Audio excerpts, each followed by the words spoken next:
Hello and welcome to Synopsis. My name is Ashirwad Kumar. मेरा 3 interview है, 6 साल का एक्सपीरियंस है। इंडियन सिक्योरिटी के लिए मैंने बुक लिखी है।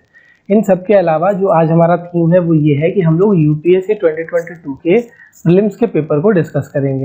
राइट, प्रीलिम्स का जो पेपर हुआ था 5 जून को, उसको थोड़ा सा डिटेल में डिस्कस करेंगे। आप लोगों के पास आंसर की ऑलमोस्ट अवेलेबल हो गई है। ठीक है, पेपर का अगर आप नेचर में आपसे बोलूँ तो पेपर समवॉट मॉडरेट से डिफिकल्टी लेवल के बीच में था। जो सेक्शन मैंने कवर किया था स्पेशली इकोनॉमी ज्योग्राफी, ठीक है, पॉलिटी का एमएसजीपी, ठीक है, और आपकी हिस्ट्री वाले सेक्शन। हिस्ट्री में 3-4 क्वेश्चन, पॉलिटिकल जो इकोनॉमिक ज्योग्राफी हमने किया था उसके आप पहले 3 मिनट के वीडियो सुनना, उसमें से 2 क्वेश्चन आए।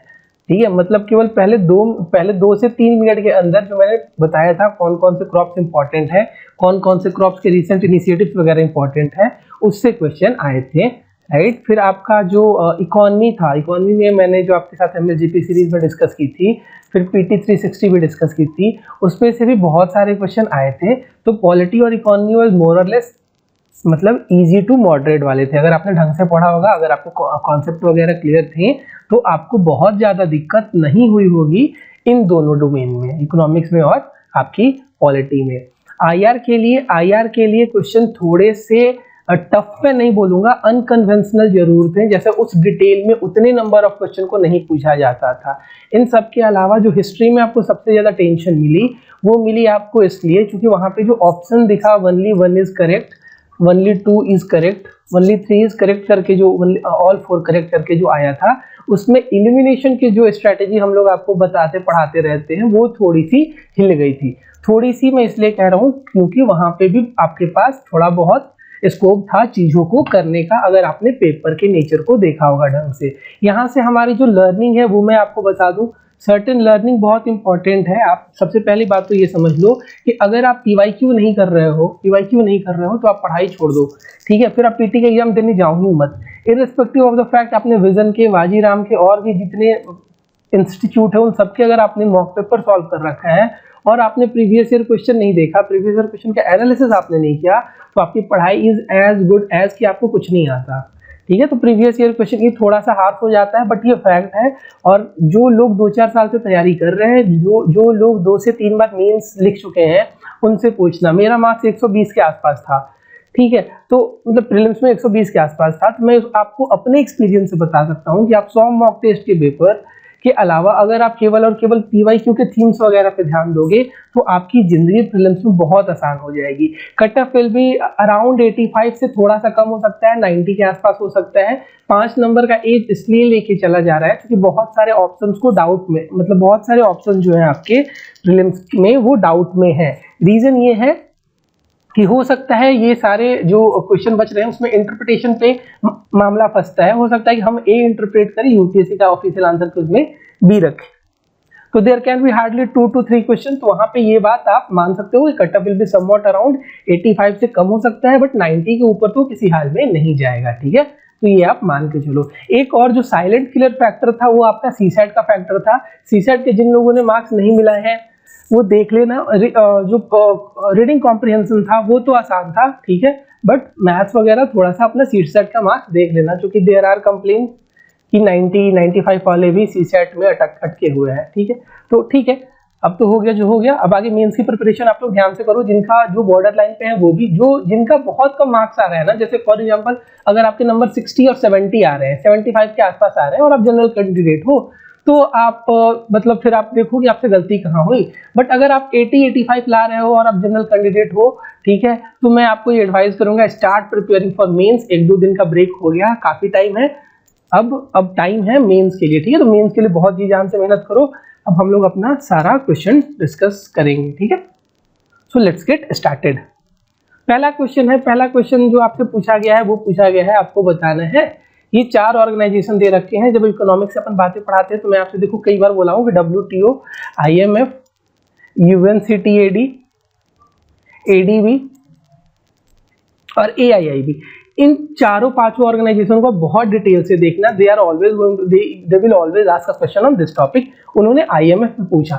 IMF पे एक क्वेश्चन 2018 में भी पूछा गया था कई बार IMF और वर्ल्ड इकोनॉमिक फोरम वगैरह की रिपोर्ट्स भी आपसे पूछ ली जाती है। यहाँ पे जो ये क्वेश्चन है ये आपका रैपिड फाइनेंसिंग इंस्ट्रूमेंट और रैपिड क्रेडिट फैसिलिटी से रिलेटेड है। देखो इस क्वेश्चन के पीछे पूछने के पीछे जो आपका थीम था वो ये था कि पाकिस्तान जैसी कंट्री हो गई या फिर श्रीलंका जैसी कंट्री हो गई, दोनों countries are suffering from the balance of payment के क्राइसिस। बैलेंस ऑफ पेमेंट के क्राइसिस के टाइम में सबको याद IMF ही आती है। IMF याद आती है तो IMF के बहुत सारे लोन विंडो है।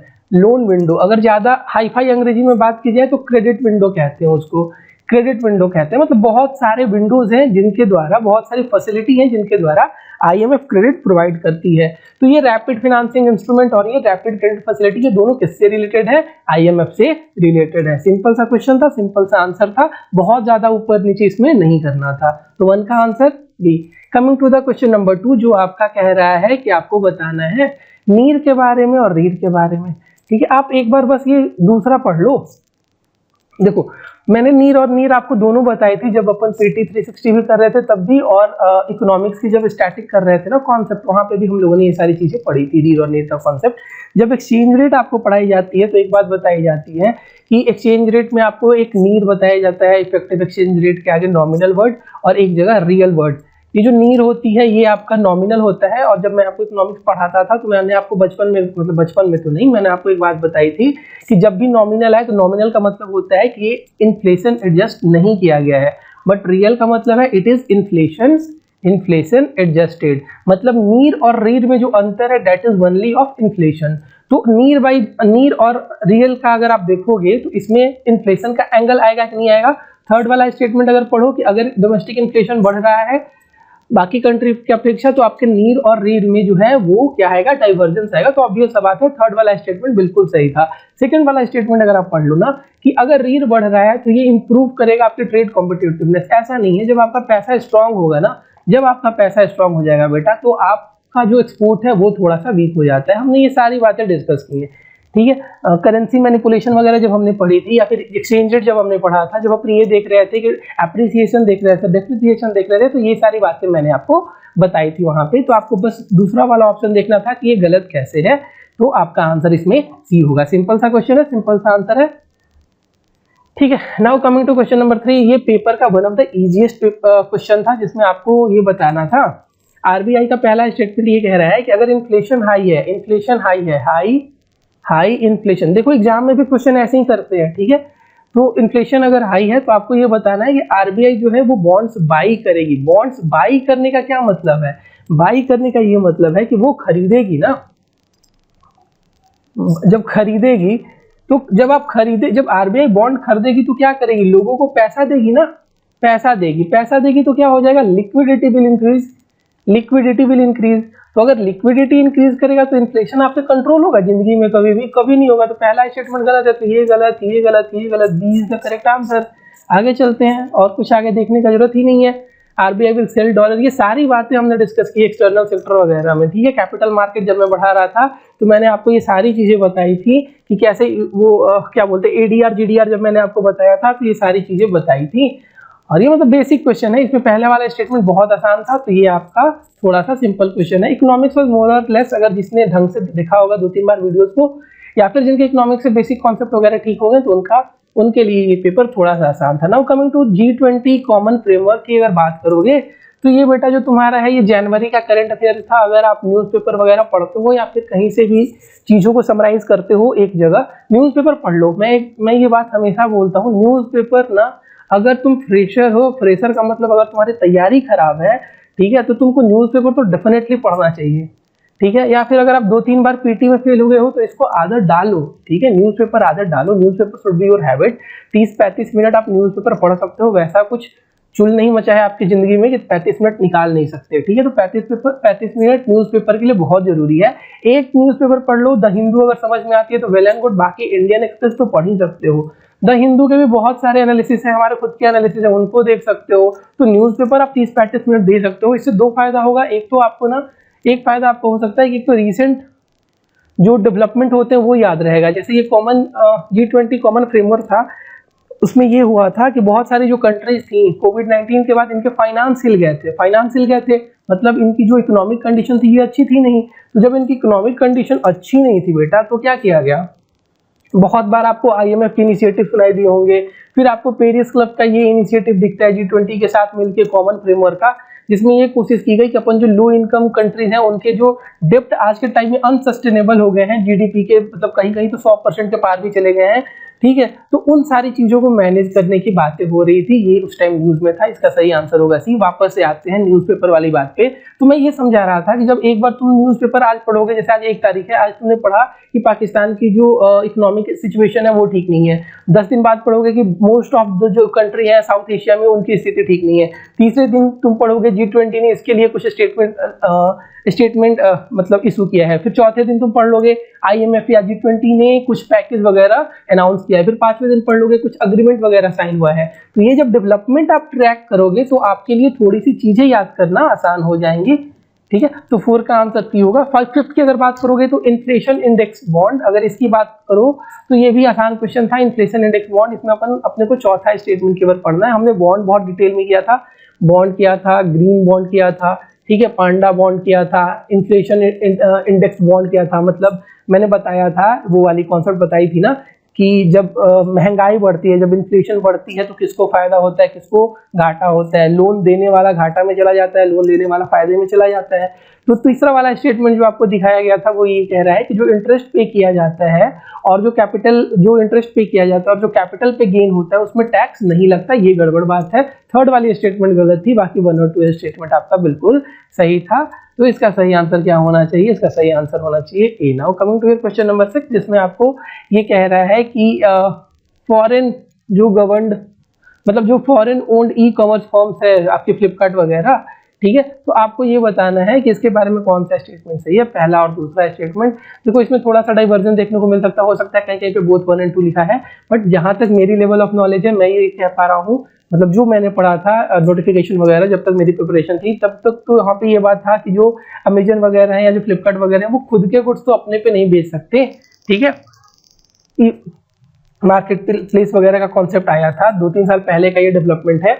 देखो ई-कॉमर्स कंपनीज यूपीएससी के नज़र में भी चढ़ी हुई है, मिनिस्ट्री ऑफ फाइनेंस के नज़र में भी चढ़ी हुई है, क्योंकि कई बार इक्विलाइजेशन लेवी भी आपने पढ़ा था इससे रिलेटेड। फिर ई कॉमर्स के लिए नोटिफिकेशन आया था 2019 के आसपास, अगर मेरी मेमोरी साथ दे रही है तो 2019 के आसपास आया था नोटिफिकेशन, उसमें ये सारी बातें हो रही थी।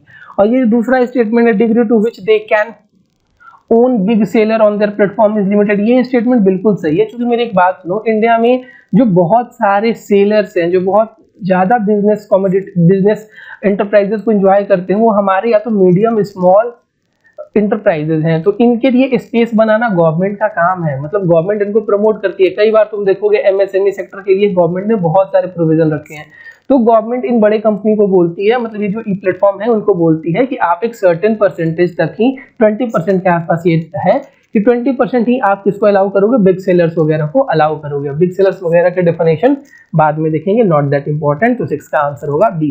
This was not a current affairs question but obviously एक कंटेम्प्रेरी क्वेश्चन। कंटेम्प्रेरी क्वेश्चन, देख मैं एक बात समझाने की कोशिश कर रहा हूं, अगर आपने इस बात को समझ लिया तो आपकी जिंदगी थोड़ी सी आसान हो जाएगी। 2018 में उन लोगों ने पूछा इक्विलाइजेशन लेवी के बारे में, 18-19 के आसपास उन्होंने पूछा था, एक्यूरेट मुझे याद है नहीं। उसके बाद अगला जो डेवलपमेंट बनता था ई कॉमर्स कंपनी पे, वो आपके नोट्स में होना बिल्कुल चाहिए था, राइट। इसलिए मैं हर लेक्चर में, चाहे हिस्ट्री हो, चाहे पॉलिटी हो, इकोनॉमिक्स मैंने आपको बहुत दिल से पढ़ाई थी, वहां पे मैंने आपको बोला था कि PYQ वगैरह अगर आप ट्रैक कर लोगे तो आपको चीजें समझ में आने लगेंगी। ऑफिशियल आंसर की से जब आप अपने प्रीवियस ईयर क्वेश्चन को सॉल्व करके मैच करोगे तो आपको पता चलेगा यूपीएससी सोचती कैसे है। इस पेपर पे भी देयर आर फ्यू पीपल जिनका स्कोर 100 के पार है, नो डाउट, किसी का 110 के पार भी है, बट ये लोग कम है। और ये वही लोग हैं जो वो सारे स्टेप करते हैं जो मैंने आपको बताया, प्रीवियस ईयर क्वेश्चन डिस्कस करना, प्रीवियस ईयर क्वेश्चन से इंस्पायर होना, ऑप्शंस को देखना, ऑप्शंस को बहुत क्लोजली फॉलो करना, पेपर में जो ट्रेंड है उसको समझने की कोशिश करना। और ये बात हो जाती है ना, टीचर्स की बात तो तुम लोग मैक्सिमम सुनते ही नहीं हो। अपन कहेंगे PYQ सॉल्व करो, तुम्हें तो करना है नहीं, तुम तो टेस्ट सीरीज लेके बैठ जाओगे बेवजह। क्वेश्चन नंबर 7, अगर आपसे कोई पूछे ये 7 अगर आप देखोगे तो 7 में आपको क्या बतानी है? 7 में आपको बतानी है कि रियल सेक्टर ऑफ इकोनॉमी क्या है। तो रियल सेक्टर ऑफ इकोनॉमी अगर ऑप्शन ध्यान से देखोगे तो 1 2 3 4 में कई लोग कंफ्यूज हो रहे थे बेटा, बट मैंने जब आपको ये सेक्टर्स ऑफ इकोनॉमी पढ़ाई थी तो एक चीज बताई थी कि जो सर्विसेज सेक्टर होता है, सर्विसेज सेक्टर होता है ये आपका सपोर्टिव होता है, सपोर्टिव होता है, राइट। जब सपोर्टिव होता है तो इसका क्या मतलब है कि सर ये एग्रीकल्चर को और मैन्युफैक्चरिंग सेक्टर को सपोर्ट करता है। तो रियल सेक्टर में जो होना चाहिए सर्विसेज को एक्सक्लूड कर दिया जाता है। तो ये आपका कट गया, ये आपका कट गया, 1 and 2 आंसर बचा डी। बहुत बच्चों ने ये किया था बट ये गलत था, आपको ये बात पता होनी चाहिए थी कि जो सर्विसेज सेक्टर है वो क्या रोल प्ले करती है, सपोर्टिव रोल प्ले करती है, right. Now coming to your next question, question number 8, जिसमें इनडायरेक्ट ट्रांसफर के बारे में कहा जा रहा है। यूपीएससी का रिपीटेड क्वेश्चन कैसे, यूपीएससी ने आपसे पिछले साल ही मनी लॉन्ड्रिंग के बारे में पूछा था, उसके कई साल पहले, मतलब कई साल क्या, पिछले 2-3 साल में इसने बेस इरोजन और प्रॉफिट शेयरिंग पे क्वेश्चन पूछा है। तो ये 2-3 कॉन्सेप्ट अगर आपको पता होगा, ऑप्शन देख के आप यहाँ पे एलिमिनेट कर सकते थे कि इनडायरेक्ट ट्रांसफर्स का क्या मतलब है। इनडायरेक्ट ट्रांसफर का मतलब है अगर कोई फॉरेन की कंपनी है जो ट्रांसफर करती है अपने शेयर्स को, जिनकी वैल्यू कहाँ से होती है, इंडिया में जो असेट है वहां से आती है। ये एमएनसी वगैरह कई बार करती हैं। कई बार जब आप टैक्स इरोजन वगैरह पढ़ते हो ना, वहां पे ये सारी चीजें बताई जाती हैं कि कई बार एमएनसी क्या करती हैं, अपने बेस को इरोड कर देती हैं। अपने यहाँ के प्रॉफिट को दिखा देंगे कि मॉरिशस से प्रॉफिट आया है, राइट, या हेडक्वार्टर से प्रॉफिट आया है। ऐसे कई बार कंपनीज वगैरह करती रहती है, ठीक है। एक अच्छा सा होमवर्क, छोटा सा होमवर्क, आप बस एक चीज देखना, एप्पल कहाँ की कंपनी है और इसका हेडक्वार्टर कहाँ है, ठीक है। तो ये भी एक तरह का समवॉट रिपीटेड क्वेश्चन था, थीम वाज रिपीटेड, ठीक है। क्वेश्चन नंबर 9 अगर आपसे कोई पूछे, बेसिक सा बात है, इसमें गलती बिल्कुल नहीं होनी चाहिए थी जो जिसने किया होगा। इसका सिंपल मीनिंग ये है कि उसकी तैयारी is not up to mark. अगर आप ढंग से देखो, मैंने बताया था चीख के कि जो बजट होता है बेटा उसका 2 पार्ट होता है, एक एक्सपेंडिचर पार्ट होता है, एक आपका रेवेन्यू पार्ट होता है। जो एक्सपेंडिचर पार्ट होता है उसमें 2 पार्ट बताया था, कैपिटल एक्सपेंडिचर, रेवेन्यू एक्सपेंडिचर। और मैंने ये भी बताया था रिसीट पार्ट जो होता है उसमें 2 पार्ट होता है, रेवेन्यू रिसीट एंड आपका कैपिटल रिसीट। रेवेन्यू का मतलब रिसीट का मतलब मैंने आपको बताया था कि हिंदी में प्राप्ति होता है, और एक्सपेंडिचर का मतलब मैंने आपको बताया था कि जो आप पैसा स्पेंड करते हो। तो कैपिटल एक्सपेंडिचर का मतलब क्या हो जाएगा, तुम खुद से सोचो। कैपिटल के लिए मैंने 2 वर्ड बताई थी आपसे कि बेटा एक बात ध्यान देना कि इसमें जो असेट और लायबिलिटी पे फर्क पड़ती है, ठीक है। और दूसरा ये नॉन रिकरिंग इन नेचर होता है, मतलब रेगुलर नहीं होता। तो अगर आपने न्यू टेक्नोलॉजी एक्वायर कर लिया तो ये आपका कैपिटल एक्सपेंडिचर होगा, बिल्कुल सही बात है। बट अगर डेब्ट फाइनेंसिंग की बात करो, इक्विटी फाइनेंसिंग को ये किस में रख रहा है, रेवेन्यू एक्सपेंडिचर में रख रहा है। गड़बड़ है ना, इक्विटी फाइनेंसिंग हमेशा थोड़े ना करते हो। बात समझ में आ रही है? तो भाई बेसिक चीज इकोनॉमिक्स में अगर आपके आती है तो जिंदगी आसान है, ठीक है। 9 का आंसर ए होगा। नाउ कमिंग टू 10 का क्वेश्चन। 10 नंबर क्वेश्चन जो है वो आपसे बस सिंपल सा क्वेश्चन था। एक बार और इसने समवॉट मिलता जुलता क्वेश्चन पूछा था गवर्नमेंट हाउस होल्ड सेविंग वगैरह के बारे में या फिनेंशियल इंस्ट्रूमेंट वगैरह के बारे में। अगर ये क्वेश्चन ध्यान से देखते तो पता हो जाता। दूसरा वाला चीज हमने कवर किया है अपने नोट्स वगैरह में। ये कह रहा है कि शेयर सिंपल स्टेटमेंट है, बहुत ज्यादा इसको हाइप करके नहीं कह रहा है, ये सिंपली कह रहा है कि जो अपन सेविंग करते हैं उसका एक छोटा सा शेयर, मतलब एक शेयर उसका कहाँ जाता है, गवर्नमेंट बोरोइंग के पास चला जाता है। बिल्कुल सही बात है। दूसरा स्टेटमेंट कह रहा है कि जो डेटेड सिक्योरिटीज होती हैं ये लार्जेस्ट कंपोनेंट है इंटरनल डेप्ट में। मैं सीख के बता रहा था जब अपन इकोनॉमिक सर्वे में डेप्ट बता रहे थे या बेसिक जो कॉन्सेप्ट है वहां पे जो चीजें बता रहे थे, तो मैंने आपको बताया था कि जो बॉन्ड है, बॉन्ड जब मैंने आपको ये बताया था कि जो डेटेड बॉन्ड है, डेटेड जो सिक्योरिटी है वो आपका सबसे ज्यादा है कहाँ पे, उसका शेयर सबसे ज्यादा है गवर्नमेंट के डेप्ट में, ठीक है। और फिर मैंने आपको ये भी बताया था कि जो ट्रेजरी बिल होती हैं ये अलग से रहती हैं, डेटेड सिक्योरिटीज अलग से होती हैं। और ये बात तो क्लियर हो गई ना कि डेटेड सिक्योरिटीज जो होती हैं इनका लार्जेस्ट शेयर होता है इंटरनल डेप्ट के कंपोनेंट में, ठीक है। Now coming to next question, question number 11। Simple सा क्वेश्चन था, बहुत आसान क्वेश्चन था। ये क्वेश्चन अपने से कह रहा था कि देखो मुझे सॉल्व करो, मैं बता रहा हूँ कैसे कह रहा था। तो आप ये देखो, पहला क्वेश्चन कह रहा है कि कंटेम्प्ट ऑफ कोर्ट एक्ट पास किया गया था, ठीक है। अब ये एक्ट किसने पास किया होगा, ये एक्ट पास किया होगा पार्लियामेंट ने, ठीक है। कोई कमेटी दी है, कमेटी हमें भी नहीं मालूम, एच एन सन्याल कमेटी। ऐसे बेसिक जब पॉलिटी पढ़ाई जाती है, कंटेम्प्ट ऑफ कोर्ट बहुत ज्यादा न्यूज में था प्रशांत भूषण केस की वजह से, या फिर और जो कॉमेडियन था, मतलब ठीक है इग्नोर करो एग्जाम्पल्स को। तो फिर उनकी वजह से ये कंसेप्ट बहुत इंपॉर्टेंट था, तो वहां पे इसकी बेसिक्स पढ़ाई जाती थी। तो वन स्टेटमेंट तो मोर और लेस देखते हैं, ये कमेटी हमें नहीं मालूम बट ये हमें पता है कि इस एक्ट को पार्लियामेंट ने पास किया था। ये कह रहा है सेकंड वाला स्टेटमेंट कि कॉन्स्टिट्यूशन एम्पावर करता है सुप्रीम कोर्ट को और हाई कोर्ट को कि तुम पनिश करो अगर किसी ने कंटेम्प्ट किया हो तुम्हारा, मतलब सुप्रीम कोर्ट का कंटेम्प्ट हुआ तो सुप्रीम कोर्ट करेगा, हाई कोर्ट का हुआ है तो फिर हाई कोर्ट करेगा। ये बात पता है, ये कॉन्स्टिट्यूशन में लिखी गई है। जब कोर्ट ऑफ रिकॉर्ड वगैरह पढ़ाते हैं, जब जुडिशियरी पढ़ाते हैं, तो ये बात आपको 110% पढ़ाई जाती है। तो सेकंड वाला स्टेटमेंट डेफिनेटली सही है। अब थर्ड वाला स्टेटमेंट गलती था, ये ऑब्वियस सा बात है कि वहां पे डिफाइन नहीं किया गया है सिविल कंटेम्प्ट और क्रिमिनल कंटेम्प्ट। अगर ये एक्ट देता कंटेम्प्ट ऑफ कोर्ट एक्ट तो थोड़ी सी वहां पे चीजें आसान हो जाती, बट ये बहुत आसान हो गया अगर इसने ये लिख दिया कि कॉन्स्टिट्यूशन ऑफ इंडिया। तो कॉन्स्टिट्यूशन ऑफ इंडिया में इतना थोड़े है, कंटेम्प्ट को तो उन्होंने डिफाइन ही नहीं किया था, उसी के लिए तो ये एक्ट आया था इस कमेटी के रिकमेंडेशन पे। तो थर्ड स्टेटमेंट गलत है, मैं कह रहा हूँ 2 सही है। फोर्थ वाला देखो, पार्लियामेंट के पास पावर है कि law on contempt of court बने, तो जिसको इतना पता होगा कि contempt of court act parliament ने बनाया था उसके लिए जिंदगी आसान हो गई। 1, 2 और 4 इसका आंसर है, one of the easiest question entire polity के पेपर का। फिर now coming to question number 12। Question number 12 में आपको बेवजह बेवकूफ बनाने की कोशिश कर रहा था यूपीएससी। कह रहा था कि जो गवर्नमेंट के लॉ ऑफिसर हैं और जो लीगल फॉर्म के लॉयर्स हैं उन्हीं को एडवोकेट कहते हैं, जो कॉर्पोरेट अफेयर्स है या जो पेटेंट अटॉर्नी है उनको नहीं कहा जाता है। ऐसा थोड़ी ना होता है यार, मतलब ये तो कोई क्लासिफिकेशन ही नहीं है। बेवजह आपको बेवकूफ बनाया जा रहा था। बार काउंसिल इंपॉर्टेंट था एग्जाम के लिए, बहुत जगह कवर भी हुआ था। बार काउंसिल के जो फंक्शंस होते हैं वो इंपॉर्टेंट है आपके एग्जाम के लिए, ठीक है। टेस्ट सीरीज में ये कवर भी की गई होगी, तो वहां पे ये बताया गया होगा कि जो पावर होता है, जो स्टैंडर्ड होता है, लीगल एजुकेशन वगैरह जो आप देखते हो या लॉ कॉलेजेस को जो रिकॉग्नाइज करने का काम है वो बार काउंसिल का है। बी वाली स्टेटमेंट आपकी बिल्कुल सही है। Now coming to next question, question number 13, one of the easiest question of the entire paper, जहां पे बेटा आपको बस छोटा सा कॉन्सेप्ट बताना था कि कॉन्स्टिट्यूशनल अमेंडमेंट बिल हमें बता दो क्या होता है। अगर आपको उसका प्रोसेस पता होगा कि जो सीए होता है, कॉन्स्टिट्यूशनल अमेंडमेंट एक्ट जो होता है या बिल कह लो, इसमें प्रेसिडेंट का कोई अप्रूवल नहीं चाहिए, बस इतनी बात पता होनी चाहिए। एकदम सिंपलेस्ट क्वेश्चन था, 1 आंसर गलत होते ही आपके पास 1 ऑप्शन गलत होते हैं आपके पास आंसर आ जाता है। बिल्कुल बेसिक बात थी।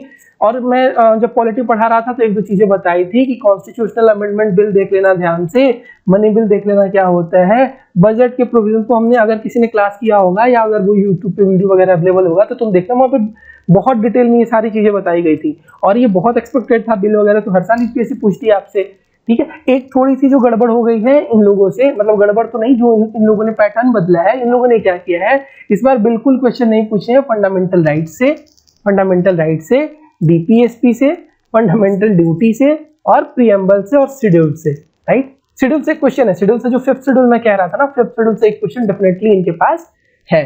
तो ये बात आप याद रखना कि देयर कैन बी पॉसिबिलिटी कि पैटर्न चेंज हो जाए, बट पैटर्न चेंज हो गया है। फंडामेंटल राइट से कोई क्वेश्चन नहीं है, डीपीएसपी से कोई क्वेश्चन नहीं है, ड्यूटी से कोई क्वेश्चन नहीं है, प्रीएम्बल से कोई क्वेश्चन नहीं, इसीलिए तो अपन कह रहे हैं कि cut off will be somewhat around 85 के आसपास। बात समझ में आ रहा हो? तो अपने प्रिपरेशन में थोड़ा सा कॉन्फिडेंस दिखाओ, ठीक है।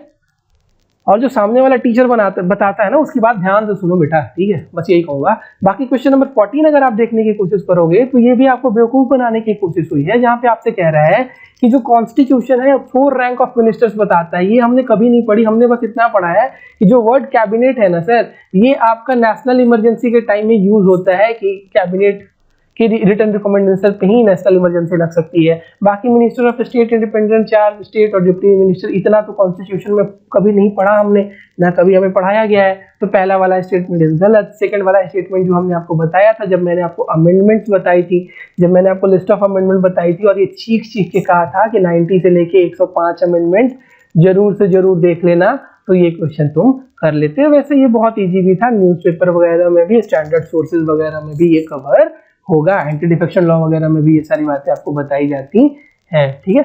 Now coming to next question number 15, जो आपका एक्सक्लूसिव पावर ऑफ लोकसभा है, one of the most expected question, one of the most easiest question. आपको पता है कि डिक्लेरेशन ऑफ इमरजेंसी की अगर बात कर लो या प्रेसिडेंट की इम्पीचमेंट की बात कर लो, तो इसमें जो लोकसभा होता है वो राज्यसभा के बराबर होता है, बट जो काउंसिल ऑफ मिनिस्टर का नो कॉन्फिडेंस मोशन होता है, अगर आप आर्टिकल 75 क्लॉज 1 पढ़ोगे, मतलब ठीक है, अगर इसको आप पढ़ोगे तो वहां पे कहता है कि the council of minister is responsible to the lower house of the parliament. Lower house कौन है? लोकसभा है। तो लोकसभा का एक्सक्लूसिव क्या हो जाएगा? नो कॉन्फिडेंस मोशन हो जाएगा। मैंने आपको मनी बिल वगैरह भी बताया है कि मनी बिल हो गया, नो कॉन्फिडेंस मोशन हो गया।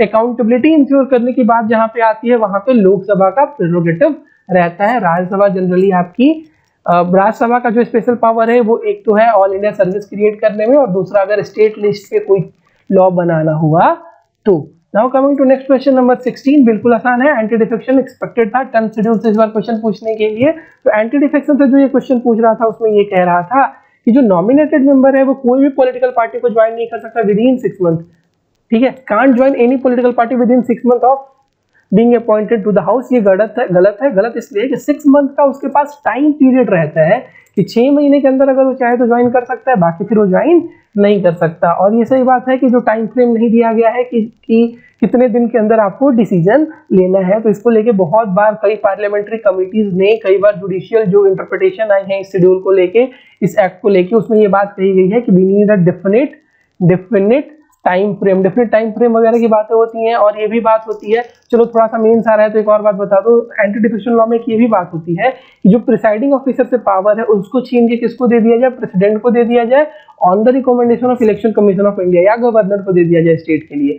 तो ये थोड़े बहुत जो रिकमेंडेशन आते हैं वो इंपॉर्टेंट हो जाते हैं तुम्हारे मेंस के लिए। और 10th schedule was very very important for your exam. Is it cool? Now तो इसका आंसर क्या होगा? 1 गलत है, बी सही है, तो इसका आंसर बी ओनली होगा। Now coming to question number 17, जिसमें आपसे अटॉर्नी जनरल के बारे में पूछ रहा है। यूपीएससी को क्वेश्चन पूछना होता है ना, 3 ही क्वेश्चन पूछेगा कॉन्स्टिट्यूशनल बॉडी से, एक तो इलेक्शन कमीशन, दूसरा आपसे अटॉर्नी जनरल, और तीसरा अगर दिन खराब हुआ तो क्या पूछ लेगा। इसके अलावा इसको और किसी से कोई बहुत ज्यादा फर्क नहीं पड़ता, यही 3 बॉडीज पूछता है, वो हर बार आपसे पूछेगा। तो इसमें क्या कह रहा है कि अटॉर्नी जनरल ऑफ इंडिया जो है सॉलिसिटर जनरल ऑफ इंडिया के साथ ओनली ऑफिसर हैं जो आपके पार्लियामेंट की मीटिंग वगैरह में पार्टिसिपेट कर सकते हैं। सॉलिसिटर जनरल ऑफ इंडिया, ये आपको पता है कि कॉन्स्टिट्यूशनल पोस्ट नहीं है, ये स्टैट्यूटरी है। और ये भी आपको पता है कि कैग का भी जो मेंबर होता है वो भी as a friend philosopher guide होता है पब्लिक पर्स की, जहां भी बात आती है तो पार्लियामेंट में भी उनके रोल के बारे में बात है, मतलब वो पार्लियामेंट वगैरह में भी पार्टिसिपेट कर सकते हैं। पार्लियामेंट्री कमिटीज वगैरह में भी ये बात आपको बताई गई थी कि ये कैग है, ना कि सॉलिसिटर जनरल। यहाँ पे जबरदस्ती ऑप्शन बनाने की कोशिश हो रही थी। तो पहला वाला स्टेटमेंट गलत है।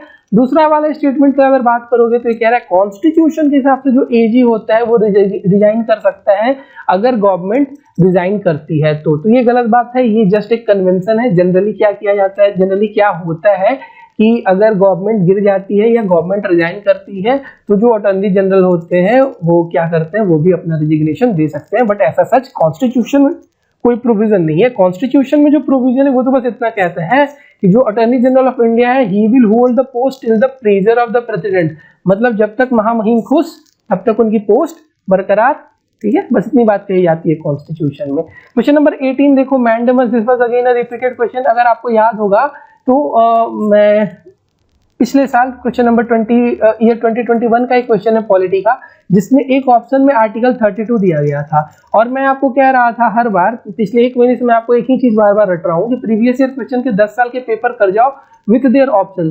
तो जिसने आर्टिकल 32 किया होगा पॉलिटी के पिछले साल के पेपर अगर उसने ढंग से किया होगा तो उसको पता होगा कि मैंडेमस, सर्सियरी, इक्विवेलेंट वगैरह क्या होता है। तो दूसरा वाला स्टेटमेंट गड़बड़ है और जो 1 और 3 है वो आपका बिल्कुल सही स्टेटमेंट है। C is the correct answer. Basic सा क्वेश्चन नोट से भी आया होगा ये। Now coming to your Ayushman digital mission, Ayushman Bharat digital mission के बारे में पूछ रहा है। कौन सा स्टेटमेंट सही है? 1, 2 और 3।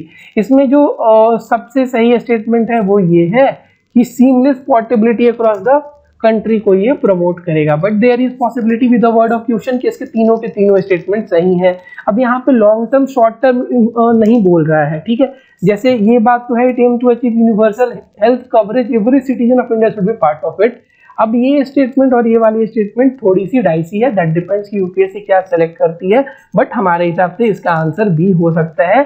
देयर इज पॉसिबिलिटी 5%, मैं कह रहा हूँ देयर इज 5% पॉसिबिलिटी कि इसका ऑप्शन डी भी हो सकता है, ठीक है। तो देखो जहां पे सिविल सर्विसेज को रिस्पेक्ट देना मांगता है वहां पे अपन बिल्कुल देंगे। जैसे मैं आपको पहले किसी क्वेश्चन में नहीं बताया ये क्वेश्चन आपसे नहीं हो सकता था, या ये क्वेश्चन थोड़ा सा डाइसी था, या मैंने आपको ये भी नहीं बोला कि ये क्वेश्चन आपसे नहीं हो सकता था। मैं ये एक्सपेक्ट कर रहा हूँ कि आप एक सीरियस कैंडिडेट हो। जब आप सीरियस कैंडिडेट हो तो आपकी इकोनॉमिक्स से कोई क्वेश्चन अभी तक गलत नहीं होने चाहिए थे, आपके पॉलिटी के एक भी क्वेश्चन गलत नहीं होने चाहिए थे, क्योंकि most of these questions are either from जो हमने कवर किया है या प्रीवियस ईयर क्वेश्चन के थीम पे आया है। तो प्रीवियस ईयर क्वेश्चन के अगर थीम पे क्वेश्चन आया है तो बेटा आपको करना चाहिए मेरे हिसाब से, ठीक है, ठीक है। और बाकी अगर जो लोग फेल कर गए हैं और उनका अटेम्प्ट बाकी है तो वो इन सारी चीजों से सीखो, ठीक है। तो जो थर्ड वाला स्टेटमेंट है वो 19 का आंसर होना चाहिए, कोई ज्यादा आपत्ति इसमें नहीं होनी चाहिए। Now coming to question number 20, जो आपका डिप्टी स्पीकर के बारे में बात कर रहा था कि जो डिप्टी स्पीकर है किसके, लोकसभा के, उनके बारे में बता दो कौन सा स्टेटमेंट सही है, कौन सा स्टेटमेंट गलत है। तो ये कह रहा है कि जो इलेक्शन होता है डिप्टी स्पीकर का वो कौन डिसाइड करते हैं, स्पीकर करते हैं, बट ये रूल ऑफ प्रोसीजर और कंडक्ट ऑफ बिजनेस में दिया गया है।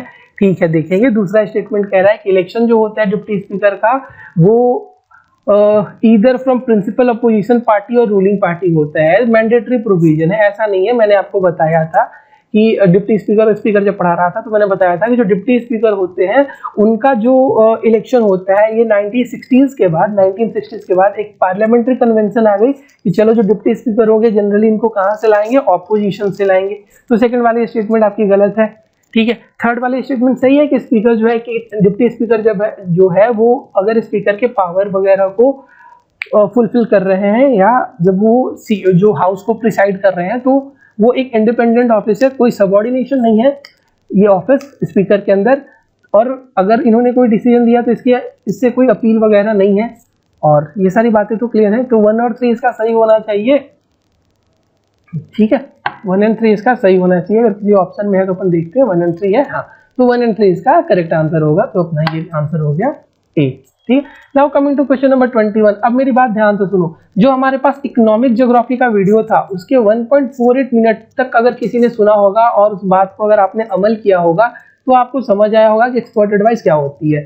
ठीक है, मतलब बूस्ट नहीं कर रहा हूँ बट मैं फैक्ट बता रहा हूँ। आप जाके ये वीडियो देख लेना इकोनॉमिक ज्योग्राफी वाला, वहां पे मैं आपसे चीख के कह रहा था कि rice, sugarcane, wheat, cotton, T, ये ऐसे प्लांट है जिसके बारे में आपको सब कुछ पता होना चाहिए। स्पेशली राइस और शुगरकेन तो यूपीएससी हर चीज पूछती है। ऑयल सीड भी मैंने लिखा था, तो ऑयल सीड पे तो इस साल क्वेश्चन नहीं आया, बट राइस पे इन्होंने क्वेश्चन पूछा और 2 क्वेश्चन पूछा है। ठीक है, तो ये भी आपको बताया था मैंने कि राइस को क्या बोलते हैं कि सर राइस का कल्टीवेशन तो एक तरह से ऐसा मान के चलता है कि अपन वाटर एक्सपोर्ट कर रहे हैं। तो ये सारी बातें हमने की थी पंजाब के ग्रीन हाउस वगैरह जब बातें मेंस वगैरह में करते थे, तो ये सारी बातें होती थी। राइस के कल्टीवेशन की जो मैंने बेसिक बातें बताई थी, क्लाइमेटिक कंडीशन, स्टेट वगैरह, तो वहाँ पे ये भी बताई थी कि ये कैसे एक मीथेन का सोर्स होता है। आपके इन्वायरमेंट वाले टीचर ने भी आपको जरूर बताया होगा कि मीथेन जो होता है वो कहाँ से आती है, राइस के एक सोर्स से आता है। तो राइस जो है वो आपका मीथेन और नाइट्रस ऑक्साइड दोनों एटमॉस्फेयर में रिलीज करती है। Now coming to next question, question number 22। Again UPSC आपका राइस से बहुत ज्यादा पसंद करती है, तो एसआरआई पूछा, सिस्टम ऑफ राइस इंटेंसिफिकेशन। इसके जो सही आंसर है वो 1, 2 और 3 होना चाहिए। ठीक है, चूंकि सीड रिक्वायरमेंट कम हो जाती है, फिर आपका मीथेन प्रोडक्शन थोड़ा सा कम हो जाता है, ये इसी वजह से न्यूज में रहता है। पिछले साल इसको कवर किया गया था इन्वायरमेंट वगैरह में, मतलब that was in the news with respect to your environment. फिर रिड्यूस इलेक्ट्रिसिटी कंजम्पशन, ये बात भी सही है। तो इसके मेरे हिसाब से जो आंसर होना चाहिए वो 1, 2 और 3 होना चाहिए। देखो ठीक है, ये बात मान के चलो 1, 2 और 3 होना चाहिए। रिड्यूस सीड जो रिक्वायरमेंट है वो सही है। नॉर्मल आपका जो सीड है, और नॉर्मल जब आप राइस का कल्टीवेशन करते हो और जब आप एसआरआई मेथड के साथ कल्टीवेशन करते हो तो आपकी जो सीड चाहिए वो 3:1 के रेशियो में आती है। ये फैक्ट मैंने चेक किया है। Now coming to question number 23। Question number 23 can be solved by the method of elimination. West Africa की लेक पूछ रही है, ये अपनी अफ्रीका हो गई। ठीक है, इंडिया नहीं बना रहा, अफ्रीका बना रहा है, ये मेडिटेरियन सी हो गया। कह रहा है कि आप ऐसा लेक बता दो वेस्ट अफ्रीका का जो ड्राई हो गया और आज के टाइम में डेजर्ट में कन्वर्ट हो गया है। सर लेक विक्टोरिया, आज तक जब आपने मैप पढ़ा होगा अफ्रीका का तो देखा होगा क्या कि वो डेजर्ट में चला गया, ऐसा तो हमने नहीं पढ़ा बिल्कुल भी। फिर लेक ओगोटा भी आता है, लेक वोल्टा भी आता है। तो ऑप्शन से ये जो फैग्यूबाइन है, मतलब जो भी इसको पढ़ लो, फैग्यूबाइन अगर इसको पढ़ लो तो जो ये लेक है इसको बहुत ज्यादा पढ़ाया नहीं जाता है, बहुत ज्यादा बताया नहीं जाता है, बट अगर आप देखोगे तो ये तीनों लेक जनरली कवर किए जा सकते हैं। तो एक पॉसिबिलिटी थी कि आप इन दोनों में कंफ्यूज हो जाओ और वहां पे 50-50 अप्रोच लगा लो, बट इसका आंसर बी होगा जो थोड़ा सा सही क्वेश्चन था। इतना रिस्क तो प्रीलिम्स में लेना बनता है। Now coming to question number 24। It was really tough, कहीं कवर नहीं था, मतलब मुझे भी नहीं पता था टू बी वेरी फ्रैंक। इसमें कह रहा था गंडी कोटा जो कैनियन है साउथ इंडिया में, ये किस रिवर पे बनाया गया है। फैक्चुअल क्वेश्चन है, आता है तो जय श्री राम, नहीं आता है तो फिर देखा जाएगा। ठीक है,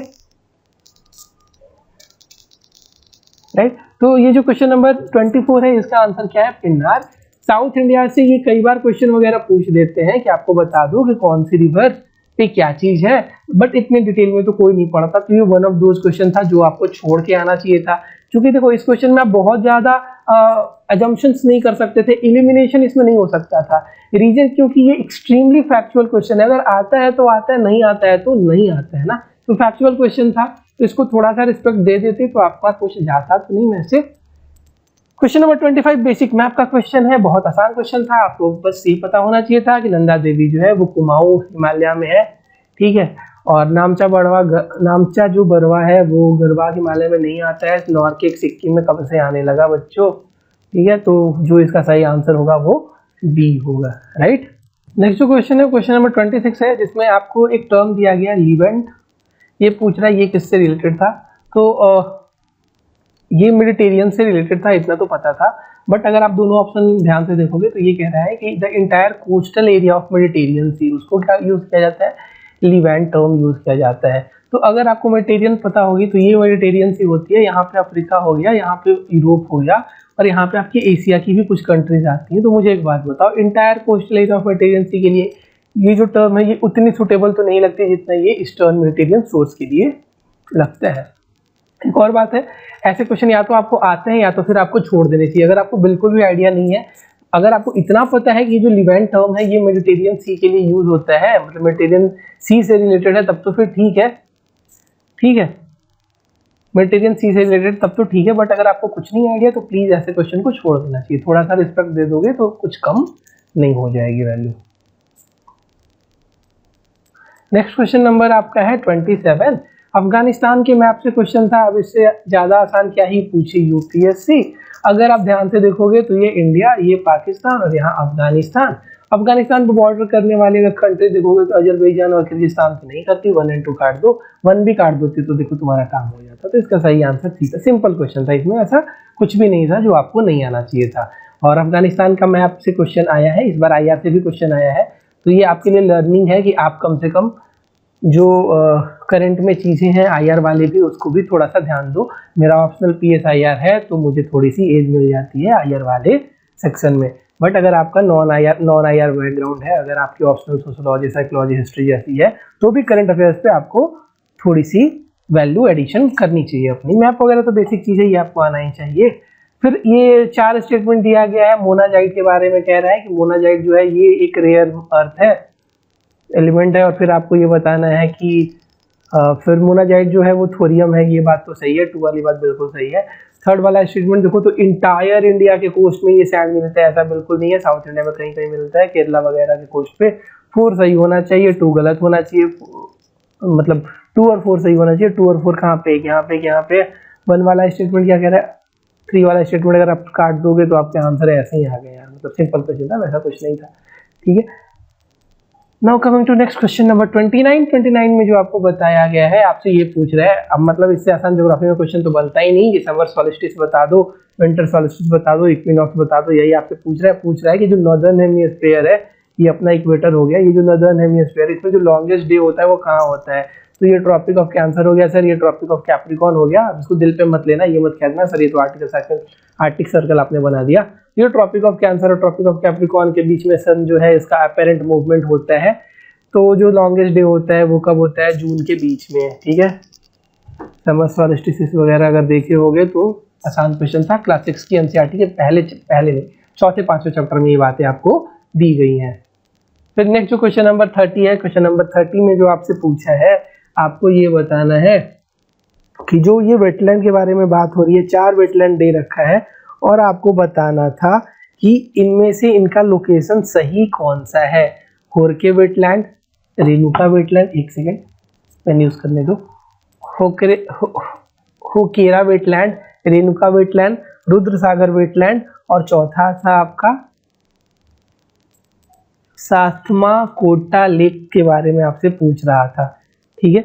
तो देखो ये फैक्चुअल क्वेश्चन है, या तो आपको आते हैं या फिर आपको बिल्कुल नहीं आते हैं। और जो सबसे इंटरेस्टिंग बात है, आप इसके ऑप्शन देखो, आपको और ज्यादा मजा आने वाला है। ऑप्शन में आपसे पूछ रहा है कि only 1 pair correct, only 2 pair correct, only 3 pair correct, या फिर चारों के चारों जो है वो करेक्ट है। जनरली मैच द फॉलोइंग में क्या होती है, इस बात को मैं थोड़ी क्वेश्चन मतलब अगर आपको मानना है तो मान लेना मेरी बात सुन लो, मैच द फॉलोइंग में जनरली क्या किया जाता है कि 2 ऑप्शन पलट दिए जाते हैं। अगर 4 मैच द फॉलोइंग है ना, तो जनरली सिविल सर्विसेज के एग्जाम में ये पैटर्न देखा गया है पढ़ने कि 2 के जो ऑप्शंस होते हैं वो आपके एक्सचेंज कर दिए जाते हैं, ठीक है।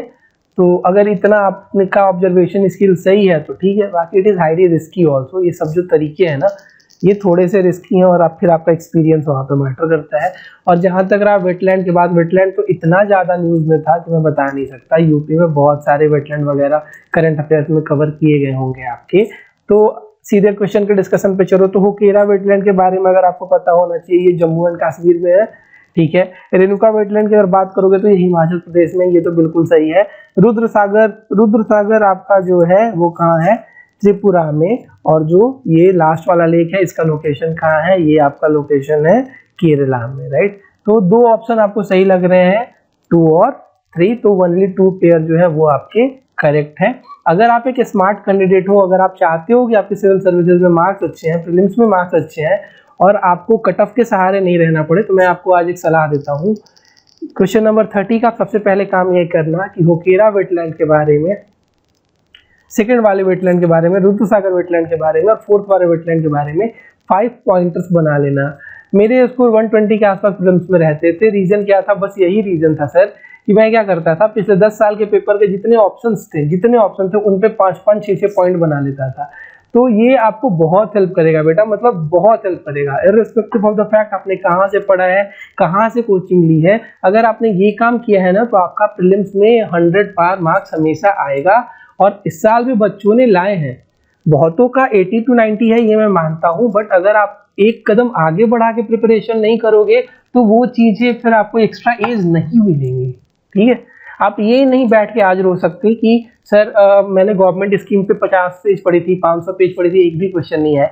वो नहीं पूछेगा, वैसे भी उसको एलिमिनेट करना है, उस मतलब आपके घर वाले थोड़े ना है कि वो आपको सेलेक्ट करने बैठा है।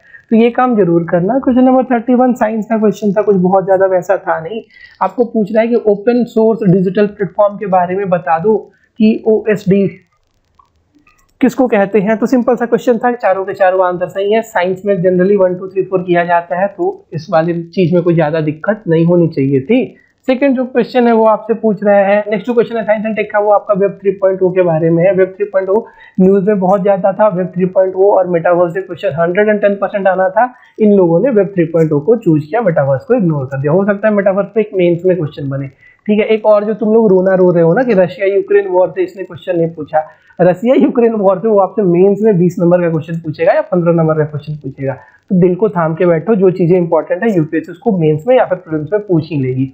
अरे नंबर ऑफ क्वेश्चन तो लिमिटेड है ना, 100 क्वेश्चन में ही तो टेस्ट करना है, और 100 क्वेश्चन में ही तो जितने भी कोचिंग के द्वार है उन सबके द्वार भी तो बंद करने हैं। जो आप करोल बाग के रोड पे जो आप कचड़ा बेच रहे हो, या बेच रहे हो तो नहीं, जो आप खरीद रहे हो, उससे अब थोड़ा सा आप अपने आप को बचाओ, फंडामेंटल सही कर लो, जिंदगी आसान हो जाएगी। पहला वाला ऑप्शन में आपसे कह रहा है कि जो 3.0 टेक्नोलॉजी है वेब की, ये पीपल को अलाउ करता है टू कंट्रोल देयर डाटा, बिल्कुल सही बात है। ब्लॉकचेन बेस्ड सोशल नेटवर्क हो सकता है, वो भी सही बात है। ये यूजर इसको कलेक्टिवली ऑपरेट करेंगे रादर देन कॉर्पोरेशन, ये बात भी ये बात भी सही है। यानी 32 का आंसर क्या होना चाहिए, डी होना चाहिए, नेक्स्ट होना चाहिए, right. Now coming to question number 33 में आपसे सास के बारे में पूछ रहा है। ये सास भी कभी बहुत ही वाली सास नहीं है, सासू माँ वाली भी सास नहीं है। इसका फुल फॉर्म है सॉफ्टवेयर एज अ सर्विस। अगर इस वर्ड को तोड़ोगे ना तो अपने आप में ये सब कुछ कह देगा कि भाई हम पर ऐसे सॉफ्टवेयर हैं जो हम सर्विस प्रोवाइड कर रहे हैं। ऐसे सॉफ्टवेयर क्या हो सकते हैं सर, जीमेल एग्जांपल हो सकता है क्या, जीमेल एग्जांपल हो सकता है क्या, याहू मेल, हॉटमेल, आउटलुक हो सकता है, बिल्कुल हो सकता है सर। थर्ड वाला स्टेटमेंट तो 110% सही है, क्योंकि ये होते तो सॉफ्टवेयर ही है, प्रोवाइड क्या करते हैं, सर्विस। तो थर्ड वाला स्टेटमेंट सही है। मैं इसको बहुत ज्यादा साइंटिफिकली नहीं बता रहा हूँ, इलेक्ट्रॉनिक्स का इंजीनियर हूँ, इतना मुझे पता है, बट फिर भी मैं इसको बहुत ज्यादा टेक्निकल नहीं बता रहा हूँ। तुम सोच के देखो, तुमको सॉफ्टवेयर क्या होता है ये तो पता है ना सर, जो हार्डवेयर नहीं है सॉफ्टवेयर, तो ये तो इतना तो पता है ना। सॉफ्टवेयर, वैसे सॉफ्टवेयर जो सर्विस अगर प्रोवाइड करे तो उनको SaaS में काउंट कर लिया जाएगा। सास के जो यूजर हैं, they can access their data through their mobile device, ऐसा होता है कि नहीं होता है, तो 2 and 3। और फिर आपका पहला वाला स्टेटमेंट देखो तो SaaS buyer can customise their user interface and change the data field. ये सारी बातें सही है। साइंस का वैसे भी जो जनरल थियरी है कि ऑल करेक्ट वाले ऑप्शन थे वो इस बार आपके सही हो रहे थे। 33 का आंसर डी। 34 का आंसर अगर आप देखो, अगर आपको आता है तो बहुत अच्छी बात है, नहीं आता है तो फिर कोई बात नहीं, इस क्वेश्चन को छोड़ा भी जा सकता था। फ्रैक्शनल ऑर्बिटल बॉम्बार्डमेंट सिस्टम जो है वो किससे रिलेटेड है? अगर किसी मिसाइल को अगर स्टेबल ऑर्बिट में डाल दी जाती है अर्थ के अराउंड और ये डी ऑर्बिट करता है over a large target on the earth, तो उसी को क्या कहते हैं? Fractional orbital bombardment system.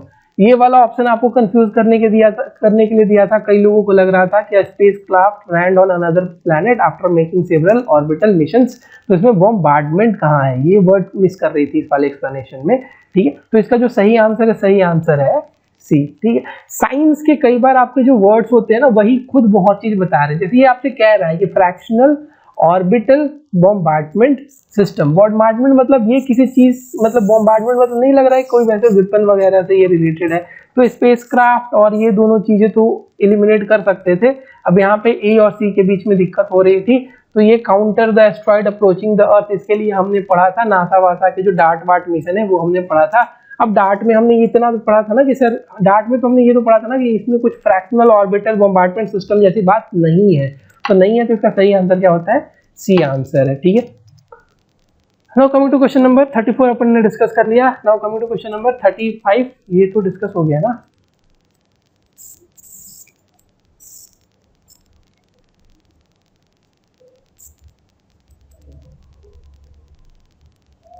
Question number 35 one of the easiest question आपके इंटायर पेपर का था। आपसे पूछ रहा था क्यूबिट किससे रिलेटेड है। क्यूबिट का नाम देखते ही क्वांटम कंप्यूटिंग आना चाहिए था। 35 का आंसर बी होगा, इसमें कोई आपत्ति किसी को नहीं होनी चाहिए थी। Now coming to next question number 36, आपसे पूछता है कि शॉर्ट रेंज डिवाइसेस या शॉर्ट रेंज टेक्नोलॉजी बता दो, तो ये तीनों के तीनों है। RFID अपन ने करंट अफेयर्स में पढ़ा है, मुझे याद है, जिस आपने जहां पढ़ा होगा, साइंस में पढ़ा होगा तो भी, या फिर इन्वायरमेंट वगैरह में पढ़ा होगा तो भी RIDF टेक्नोलॉजी आपको बताई गई थी। तो रेडियो फ्रिक्वेंसी आइडेंटिफिकेशन जो है ये भी एक शॉर्ट रेंज है। आपकी जो गाड़ी में टैग लगाया, फास्ट टैग जो लगाया है, वो क्या 500 किलोमीटर से देख लेता है क्या? वो जो डिवाइस होती है शॉर्ट रेंज ही तो है। तो तू हटा दो close circuit TV. Local area LAN जो नेटवर्क है, जो आपका वाईफाई है, ये भी तो शॉर्ट रेंज ही है। तो 1, 2 और 3 इसका आंसर होना चाहिए। 36 का आंसर डी होगा। सिंपल सा क्वेश्चन था, सिंपल सा आंसर था। नाउ कमिंग टू बायोफिल्म्स, अगर आपको नहीं भी आता है तो भी आप इस चीज को कर सकते थे। साइंस के जो बेसिक अपन ने फंडे बताए थे कि बायोफिल्म जो है वो आप किस पे बना सकते हो? मेडिकल इम्प्लांट पे बना सकते हो विद इन ह्यूमन टिश्यू। ये स्टेटमेंट सही है। Biofilms can form on food and food processing surfaces, ये भी सही है। Biofilm can exhibit antibiotic resistance, ये तीनों बात आपकी मोर और लेस सही है। इसका आंसर डी होना चाहिए। देखो एक दो क्वेश्चन ऐसे हो सकते हैं जिनका जब ऑफिशियल आंसर की अगले साल 2023 में आएगा तो थोड़ी बहुत आपको चेंजेस दिखने को मिली, बट अभी के लिए आप इसका आंसर 1, 2 और 3 मान सकते हो। Now coming to next question number आपका जो भी है 38, उसमें आपका प्रोबायोटिक्स के बारे में है। प्रोबायोटिक्स में जो दूसरा वाला स्टेटमेंट आप देखोगे वो गड़बड़ है, जिसमें आपसे कह रहा था कि जो ऑर्गेनिज्म होते हैं प्रोबायोटिक्स में, ये natural occurring in our guts में जो फूड्स वगैरह हैं उसको इंजेस्ट नहीं कर पाते, ठीक है। मतलब एक बार फिर से पढ़ रहा हूँ, थोड़ा ऊपर नीचे हो गया। जो प्रोबायोटिक्स हैं they are made up of both bacteria and yeast, बिल्कुल सही बात है। दूसरा जो स्टेटमेंट है, the organism in probiotics are found in the food we ingest but they do not occur naturally in our gut, ये statement गलत है, ठीक है। तो इसका सही आंसर होना चाहिए 1 और 3। थर्ड वाला सही है ना, digestion of the milk sugar में ये हेल्प करते हैं। नेक्स्ट जो क्वेश्चन है क्वेश्चन नंबर 39, कोविड-19 के बारे में। अगर आपने ध्यान से बस पढ़ा होगा बेटा, mRNA, फिर DNA vaccine, mRNA vaccine, Covishield, फिर कोवैक्सीन, स्पुतनिक वगैरह पढ़ा होगा तो ठीक है। ये क्वेश्चन आपके लिए आसान सा क्वेश्चन था। आपसे कह रहा था कि जो सीरम ने कोविड-19 के वैक्सीन को प्रोड्यूस किया जिसका नाम कोविशील्ड है, वो mRNA प्लेटफॉर्म बनाया गया है। कोविशील्ड के अगर बारे में अगर आपने 5 पॉइंट पढ़ा होगा तो आपको पता होगा कि ये स्टेटमेंट गलत है। तो 1 गलत होते ही आपका आंसर निकल जाता है। क्या आंसर है? बी। बात समझ में आ रही है? Now coming to next question. ये थोड़ा सा सिस्टम हैंग कर रहा है।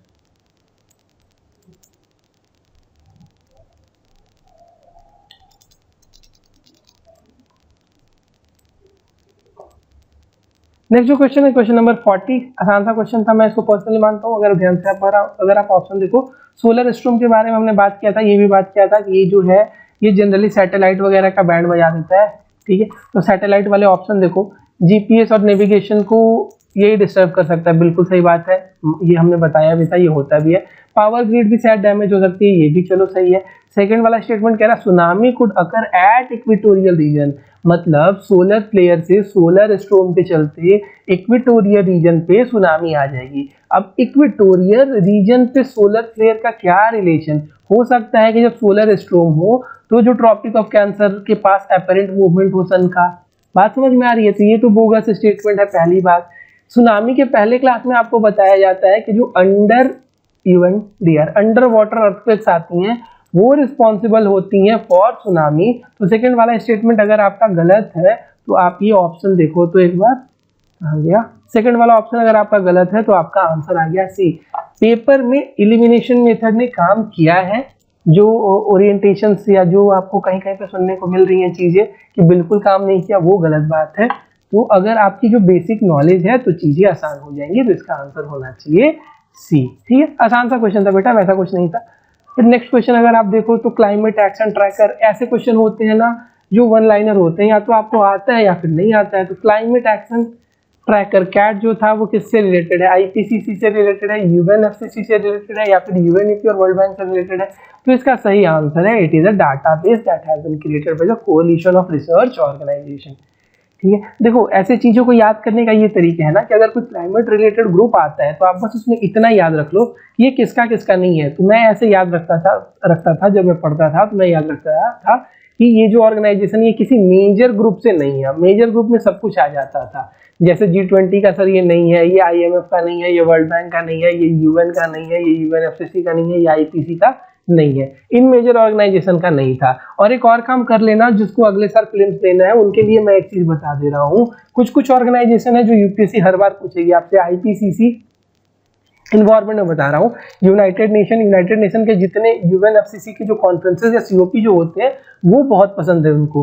ठीक है, वर्ल्ड बैंक, WHO, ये 4-5 ऑर्गेनाइजेशन है जो बहुत इंपॉर्टेंट है। एक FAO भी पूछता है। ठीक है, ये 6 ऑर्गेनाइजेशन के सारे इनिशिएटिव आप अपने पेज पे अलग से लिख लेना। ऑनलाइन नोट्स बनाते हो तो इसके लिए अलग से कॉलम बना लेना। ये सारी चीजें आपको पीटी में हेल्प कर सकती हैं। 41 का आंसर क्या होगा? सी, यानी क्लाइमेट एक्शन ट्रैकर किससे रिलेटेड है? ए से रिलेटेड है।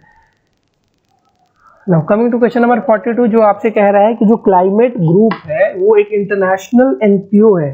ठीक है, वो एक इंटरनेशनल एनपीओ है जो आपका क्लाइमेट एक्शन वगैरह के फील्ड में काम करता है। सेकंड वाला स्टेटमेंट जो है वो आपसे EP100 के बारे में कुछ बात कर रहा है। EP100 के बारे में बात कर रहा है कि EP100 क्या है वो बता दो।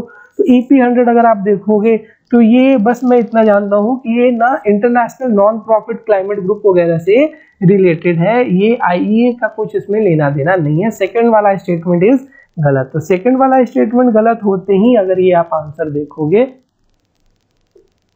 सेकंड वाला स्टेटमेंट अगर आप देखोगे, क्या हो गया, सेकंड वाला स्टेटमेंट देखोगे तो आपका आंसर आ गया कि it is the option B which is the correct answer. Now coming to question number 43। Question number 43 में आपसे कह रहा है कि आप बस भैया हमको ये बता दो कि रेन फॉरेस्ट जो है, ट्रॉपिकल रेन फॉरेस्ट जो है, उसको तो हम लोग लंग्स कहते हैं और जो वेटलैंड है उसको कहते हैं किडनी। ऐसा क्यों करते हैं सर? ऐसा करने के पीछे क्या रीजन है? इसका करने के पीछे जो रीजन है वो तुम अगर ऑप्शन ए और डी को ध्यान से देखो तो चीजें मिलती हैं। किडनी इसलिए कहते हैं क्योंकि ये फिल्टर वगैरह करता है ना, फिल्टर वगैरह करता है। तो अब ये वाला बात, wetland, the water cycle in the wetland involve surface run of, soil percolation and evaporation. और चौथा स्टेटमेंट जो है वो कह रहा है, चौथा ऑप्शन जो है वो कह रहा है कि aquatic plant observe heavy metals and excess nutrient. इसको अगर ध्यान से देखो तो देयर इज चांसेस कि ए और डी में से कोई एक आंसर हो। ठीक है, तो ये वन ऑफ दोज क्वेश्चन जहाँ पे आपको यूपीएससी के लिए आंसर की का वेट करना चाहिए। ठीक है, वेट फॉर द आंसर की।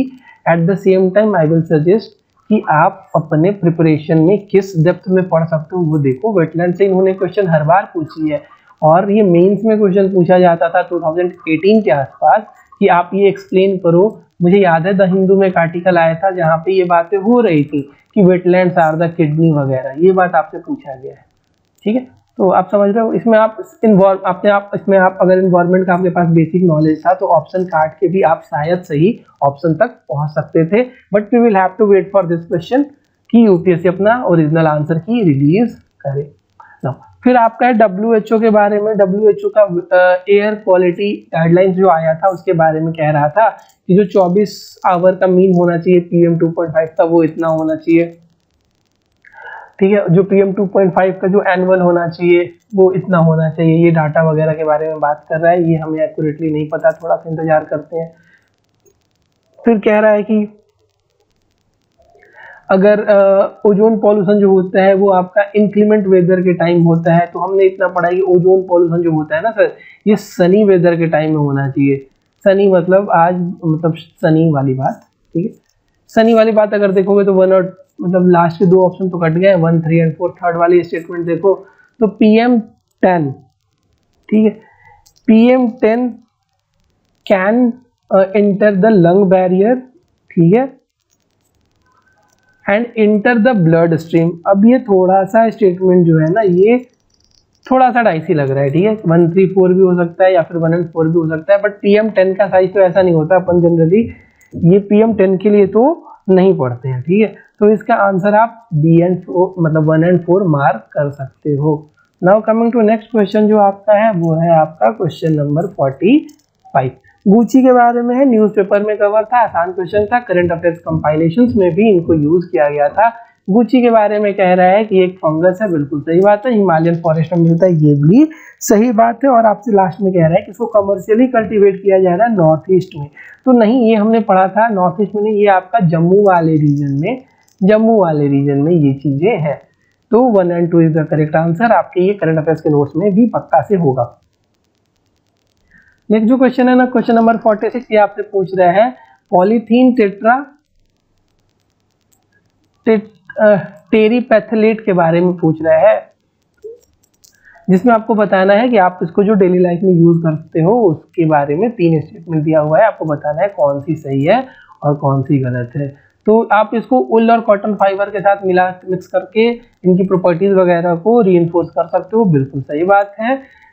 It can be made to store any alcoholic beverage, extreme statement, तो ये थोड़ा तो गलती लग रहा है। 2 स्टेटमेंट काटते अपने पास ऑप्शन 1 and 3 बचता है, अब 3 and 4 को। तो bottle made up of it can B recycled into other product, बिल्कुल सही बात है कि हाँ आप रिसाइकलिंग कर सकते हो इस प्लास्टिक की।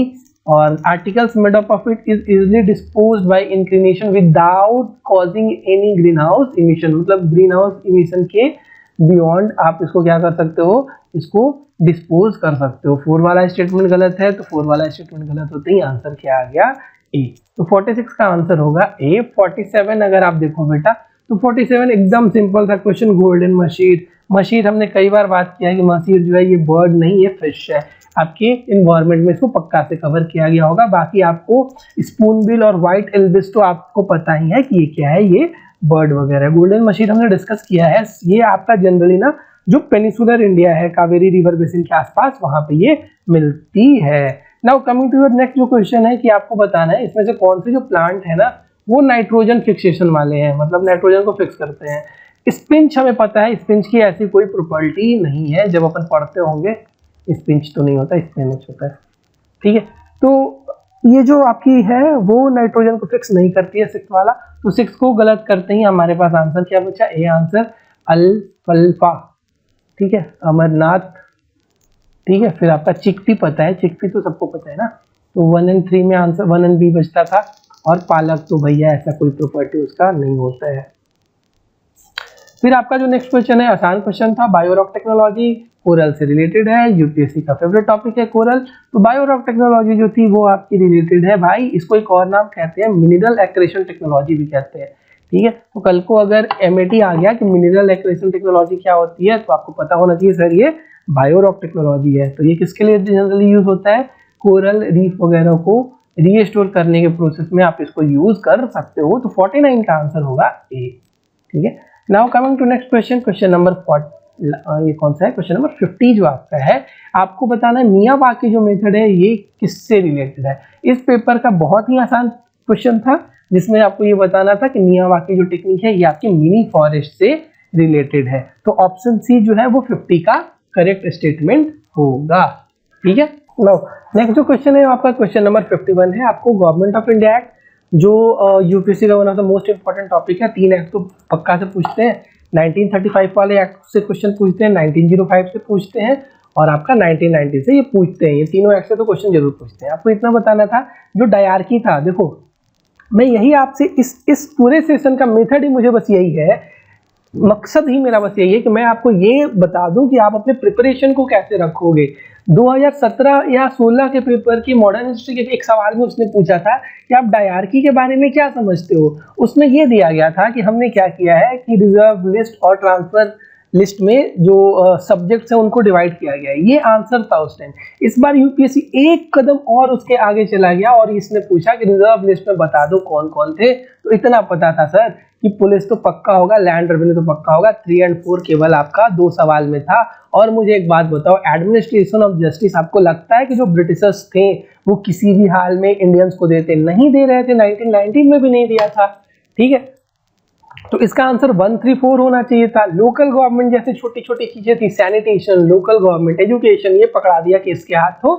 ये आपका चला गया रिजर्व, ये आपका चला गया ट्रांसफर लिस्ट। बट अब ट्रांसफर लिस्ट और रिजर्व लिस्ट मैंने बताया था कि रिजर्व लिस्ट पे किसका प्रेरोगेटिव था, किसका पावर ज्यादा था, गवर्नर का था। तो क्वेश्चन नंबर 52 जो बेटा है वो आपसे पूछ रहा है फनम के बारे में। ये क्वेश्चन अगर आता है तो ठीक है, नहीं आता है तो भी कोई बात नहीं है। फनम जो टर्म है वो किससे है रिलेटेड? आपकी क्वाइन से रिलेटेड है। एक बात देखो मैं बता दूं, थोड़ा सा एक और तुम बात समझ लो। सबसे पहला देखो, जब भी मेडिवल हिस्ट्री पढ़ो, मेडिवल हिस्ट्री जब आप पढ़ो तो आप 3 चीजें पे ध्यान दो। सबसे पहले दिल्ली सल्तनत के पॉलिटिकल डेवलपमेंट बहुत इंपॉर्टेंट है। पॉलिटिकल डेवलपमेंट मतलब वो जितने भी हैं 5 डायनेस्टी जो दिल्ली सल्तनत में पढ़ना होता है वो, एट द सेम टाइम जो इन्वेजन हुआ है फॉरेनर्स का वो, ठीक है, मतलब फॉरेनर्स इन द सेंस कि जब आप देखोगे कि मंगोल्स वगैरह की इन्वेजन वगैरह का टाइमलाइन वगैरह वो आपको पता चाहिए। तो दिल्ली सल्तनत में पॉलिटिकल डेवलपमेंट बहुत इंपॉर्टेंट है। मुगल्स में उनको अकबर से क्वेश्चन पूछना ही है। थर्ड जो चीज है मिडिवल में वो है आपकी कौन सी डायनेस्टी, वो है आपकी विजयनगरा डायनेस्टी से एक क्वेश्चन ये पूछते हैं। और पांचवा जो ये पूछते हैं, चौथा जो ये जिस टॉपिक पे ये क्वेश्चन पूछते हैं टर्म्स इन न्यूज से पूछते हैं, मतलब टर्म्स रिलेटेड से। कई बार आपसे पूछ लेंगे कि ये जो टर्म है लेट द एक्स टर्म जो मिडिवल हिस्ट्री में यूज होता है ये किससे रिलेटेड है। तो आपके मिडिवल हिस्ट्री के नोट्स इसी के आसपास रोटेट करने चाहिए, इसी के आसपास रिवॉल्व करने चाहिए। ठीक है, टर्म रिलेटेड जो है वो आपसे पूछ लेते हैं। तो जो फनम टर्म है उसको आप क्वाइन से रिलेट कर सकते हो। ऐसे क्वेश्चंस में मैं नहीं बोलूंगा कोई भी एलिमिनेशन या कोई भी तरीका लगाने की कोशिश करो, गलती की चांसेस ज्यादा होती है। तो fanam is related to your coins. Next question number 53 जहां पे आपसे पूछा जा रहा है गदर पार्टी से कौन रिलेटेड था। गदर पार्टी से आपको बस इतना पता था कि गदर पार्टी से सर रास बिहारी घोष रिलेटेड थे। इसमें थोड़ी सी 2 बातें मैं बता दूं। जो जेसी चटर्जी थे ये रिलेटेड थे आपके कहां से, अंसुलिया समिति आपने पढ़ा होगा। और बरिंदर कुमार घोष जो आपके हैं वो भी किससे रिलेटेड है, अंसुलिया समिति से। Ras Behari Ghosh was related to your Ghadar party. इस आदमी ने अपने पूरे लाइफ में गदर मचा के रखा था, पता है।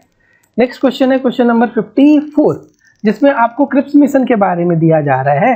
देखो क्रिप्स मिशन के बारे में जो पहला वाला स्टेटमेंट है वो आपको मतलब थोड़ा सा ये गड़बड़ लग सकता है कि जो कॉन्स्टिट्यूएंट असेंबली था क्रिप्स मिशन के हिसाब से उसके जो मेंबर्स होंगे उनको नॉमिनेट किया जाएगा प्रोविंशियल असेंबली के द्वारा भी और प्रिंसिपल स्टेट के द्वारा भी। ये गलत है, ये इलेक्शन की बातें हो रही थी। प्रोविंशियल असेंबली जो थी वो इलेक्ट करके भेजेगी और जो प्रिंसिपल स्टेट है वो अपने रिप्रेजेंटेटिव भेजेंगे, ऐसी बात हो रही थी।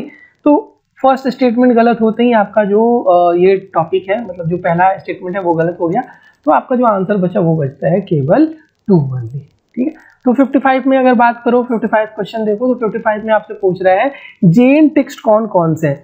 बेटा ये मैं बता रहा हूँ, ध्यान से मेरी बात सुनना। ये आपका अगर आपने एनसीईआरटी पढ़ी होगी इंट्रोडक्शन टू फाइन आर्ट्स और उसमें पोस्ट मॉडर्न आर्किटेक्चर वाला चैप्टर पढ़ा होगा, मुझे याद नहीं आ रहा वो चैप्टर 4 है, शायद 4 है। 11th क्लास की जो बुक है ना उसमें ये जो चैप्टर 4 है उसमें से ये जो टर्म है, ठीक, आपसे पूछ रहा है इसमें कौन सा जैन टेक्स्ट नहीं है। उस चैप्टर में ये दिया है कि जो थर्ड वाला ऑप्शन है ना बाबू, जो थर्ड वाला ऑप्शन है बेटा ये आपका रिलेटेड है किससे, बुद्धिस्ट से रिलेटेड है। इतना बस आपको पता होना चाहिए था। ये चैप्टर 4 में दी हुई है, मतलब एनसीईआरटी के चैप्टर 4 के पहले पेज में दी हुई है ये बातें। इतना अगर आपको पता होता कि third is related to your Buddhist text तो आप वहां आंसर तक पहुंच सकते थे। यूपीएससी डू नॉट, मतलब वो आपसे डजंट एक्सपेक्ट कि आपसे कि आपको चारों पे चारों जो ऑप्शंस हो वो पता हो, बट जो बेसिक चीजें एनसीईआरटी वगैरह में वो तो बेटा पता होना चाहिए। अगर ये नहीं पता है तो फिर इसका सिंपल मतलब है कि आपने वो जो बुक थी, जो पहला स्टेप था आर्ट एंड कल्चर का, उस एनसीईआरटी को कवर करना, वो आपने नहीं किया था। तो ये थोड़ा सा पतली सी किताब है। अगर कल्चर में आपको डर है ना, तो आप केवल वही टॉपिक पढ़ लो, वही केवल बुक पढ़ लो, इससे ज़्यादा मत पढ़ो, ठीक है। कल्चर में बस इतना ही बुक पढ़ लो, वही एक बुक पढ़ लो, 70-80 पेज की बुक है, उसमें से भी तो आधे में इमेजेस हैं, तो वहाँ पे ये चीज़ें दी हुई हैं। थर्ड वाला ऑप्शन जो है वो बुद्धिस्ट रिलेटेड है, तो आपका काम हो जाएगा, ठीक है। ये जो अवधना अटका जो है वो क्या है, आपकी बुद्धिस्ट लिटरेचर है, ये आपकी बहुत जगह दी हुई है, एनसीईआरटी में ये चीजें दी हुई थी, एलिमिनेट करके आप वहां तक पहुंच जाते। Now coming to question number 56, जिसमें आपसे मैच द फॉलोइंग करना था। अब मैच द फॉलोइंग देखोगे तो इसमें जो है आपके दो ऑप्शन सही है, ठीक है। कौन कौन सा सही है ये देख लो एक बार। देखो, जो आर्य देवा हैं ये आपके कौन थे, ये आपके डिसिपल थे किसके, नागार्जुना के, ठीक है। तो ये क्या हो गए, बुद्धिस्ट स्कॉलर हो गए। तो जब ये बुद्धिस्ट स्कॉलर हो गए तो आपका ये गलत हो गया, ठीक है। दीघनाग आपको कई बार देखने को मिलता है, तो ये जो दोनों ऑप्शन है, नाथ मुनि वगैरह तो पता है ना आपको, नाथ मुनि तो ये कई बार कवर भी होता है, वैष्णव स्कॉलर थे, और दीघनाग जो थे वो बुद्धिस्ट स्कॉलर थे। आर्यदेवा जो थे वो आपके क्या थे, वो भी आपके बुद्धिस्ट स्कॉलर थे। ये जो स्टेटमेंट है वो गलत है केवल, बाकी के जो दोनों हैं वो सही हैं। मेरी बात सुनो, ये एक क्वेश्चन टफ था, ठीक है, मतलब बहुत टफ था, टू बी वेरी फ्रैंक बहुत टफ था। तो 56 का आंसर सी। नाउ जो नेक्स्ट क्वेश्चन है, क्वेश्चन नंबर 57 में आपसे पूछ रहा है वही जो मैं आपको बता रहा था सीख के कि आपको क्या क्या पढ़ना है मेडिवल हिस्ट्री में, वही पूछ रहा है। जो पहला मंगोल इन्वेजन हुआ है वो जलालुद्दीन खिलजी के टाइम हुआ है, और दूसरा जो हुआ है वो किसके टाइम हुआ है, वो हुआ है आपका मतलब दूसरा नहीं पूछ रहा है, सेकंड वाला जो स्टेटमेंट है इसमें पूछ रहा है जो अलाउद्दीन खिलजी है वो असॉल्ट कर गया था दिल्ली के टाइम तक, और मतलब अलाउद्दीन खिलजी के टाइम में जो मंगोल थे वो कहाँ तक पहुँचे, दिल्ली तक पहुँच गए, और मोहम्मद बिन तुगलक जो थे ये अपना जो पोर्शन था नॉर्थ वेस्ट ऑफ इस किंगडम को लूज कर गए थे मंगोल्स के हाथों। तो इसमें जो पहला स्टेटमेंट है वो गलत है। जो चंगेज खान का जो इन्वेजन हुआ था वो कब हुआ था, इल्तुतमिश के टाइम में हुआ था, स्टार्टिंग में। सेम क्वेश्चन 2020 में पूछा गया था, 2021 में पूछा गया था रैदर, ठीक है। तो प्रीवियस ईयर क्वेश्चन की इंपॉर्टेंस मैं कितनी बताऊं तुम खुद सोचो, ठीक है। ये जितने भी वीडियोस देखोगे ना, 10,000 20,000 22,000 25,000 जितने भी बच्चे देखोगे, एक चीज जरूर करना, प्रीवियस ईयर क्वेश्चन को आज से और अभी से वैल्यू करना शुरू कर दो, rather than test series. Test series बाद की चीजें हैं, मतलब अगर टाइम है तो करो, बट प्रीवियस ईयर क्वेश्चन सबसे इंपॉर्टेंट है। सेकेंड स्टेटमेंट जो है वो सही है कि अलाउद्दीन खिलजी के टाइम में इन्वेजन जो दिल्ली के बाहर तक हो गई थी, मतलब ऑलमोस्ट दिल्ली तक पहुंच गए थे, और जो मोहम्मद बिन तुगलक है उसने बैंड बजा दिया था किनकी, मंगोल्स की। और इसका ये जो थर्ड वाला स्टेटमेंट है बोगस स्टेटमेंट था। और देखो ऊपर से 2 और 3 कहीं ऑप्शन में था भी नहीं, तो ये क्वेश्चन आप कर सकते थे। और एट द सेम टाइम 2021 में सिमिलर क्वेश्चन पूछा गया था टॉपिक से रिलेटेड, तो पॉसिबिलिटी थी कि आपको ये क्वेश्चन आना चाहिए था। Now coming to question number 58, जिसमें से आपको ये बताना है कुला दरन का मतलब क्या होता है। कुला दरन जो टर्म है वो सैयद के लिए यूज होता था, ठीक है, ठीक है ना। नेक्स्ट जो क्वेश्चन है क्वेश्चन नंबर 59। अब ऐसे क्वेश्चन या तो आपको आते हैं या तो फिर नहीं आते हैं। क्वेश्चन नंबर 59 में आपको पूछ रहा है कि जो डच थे इन्होंने अपनी फैक्ट्रीज लगाई ईस्ट कोस्ट ऑफ इंडिया में, किसके परमिशन से, परमिशन से किसके, गजपति रूलर्स वगैरह से ये रिलेटेड बात है, ठीक है। सेकंड जो स्टेटमेंट है वो आपसे कह रहा है कि जो ये गोवा को कैप्चर किया था पोर्तुगीज ने, किसके साथ, बीजापुर सल्तनत में।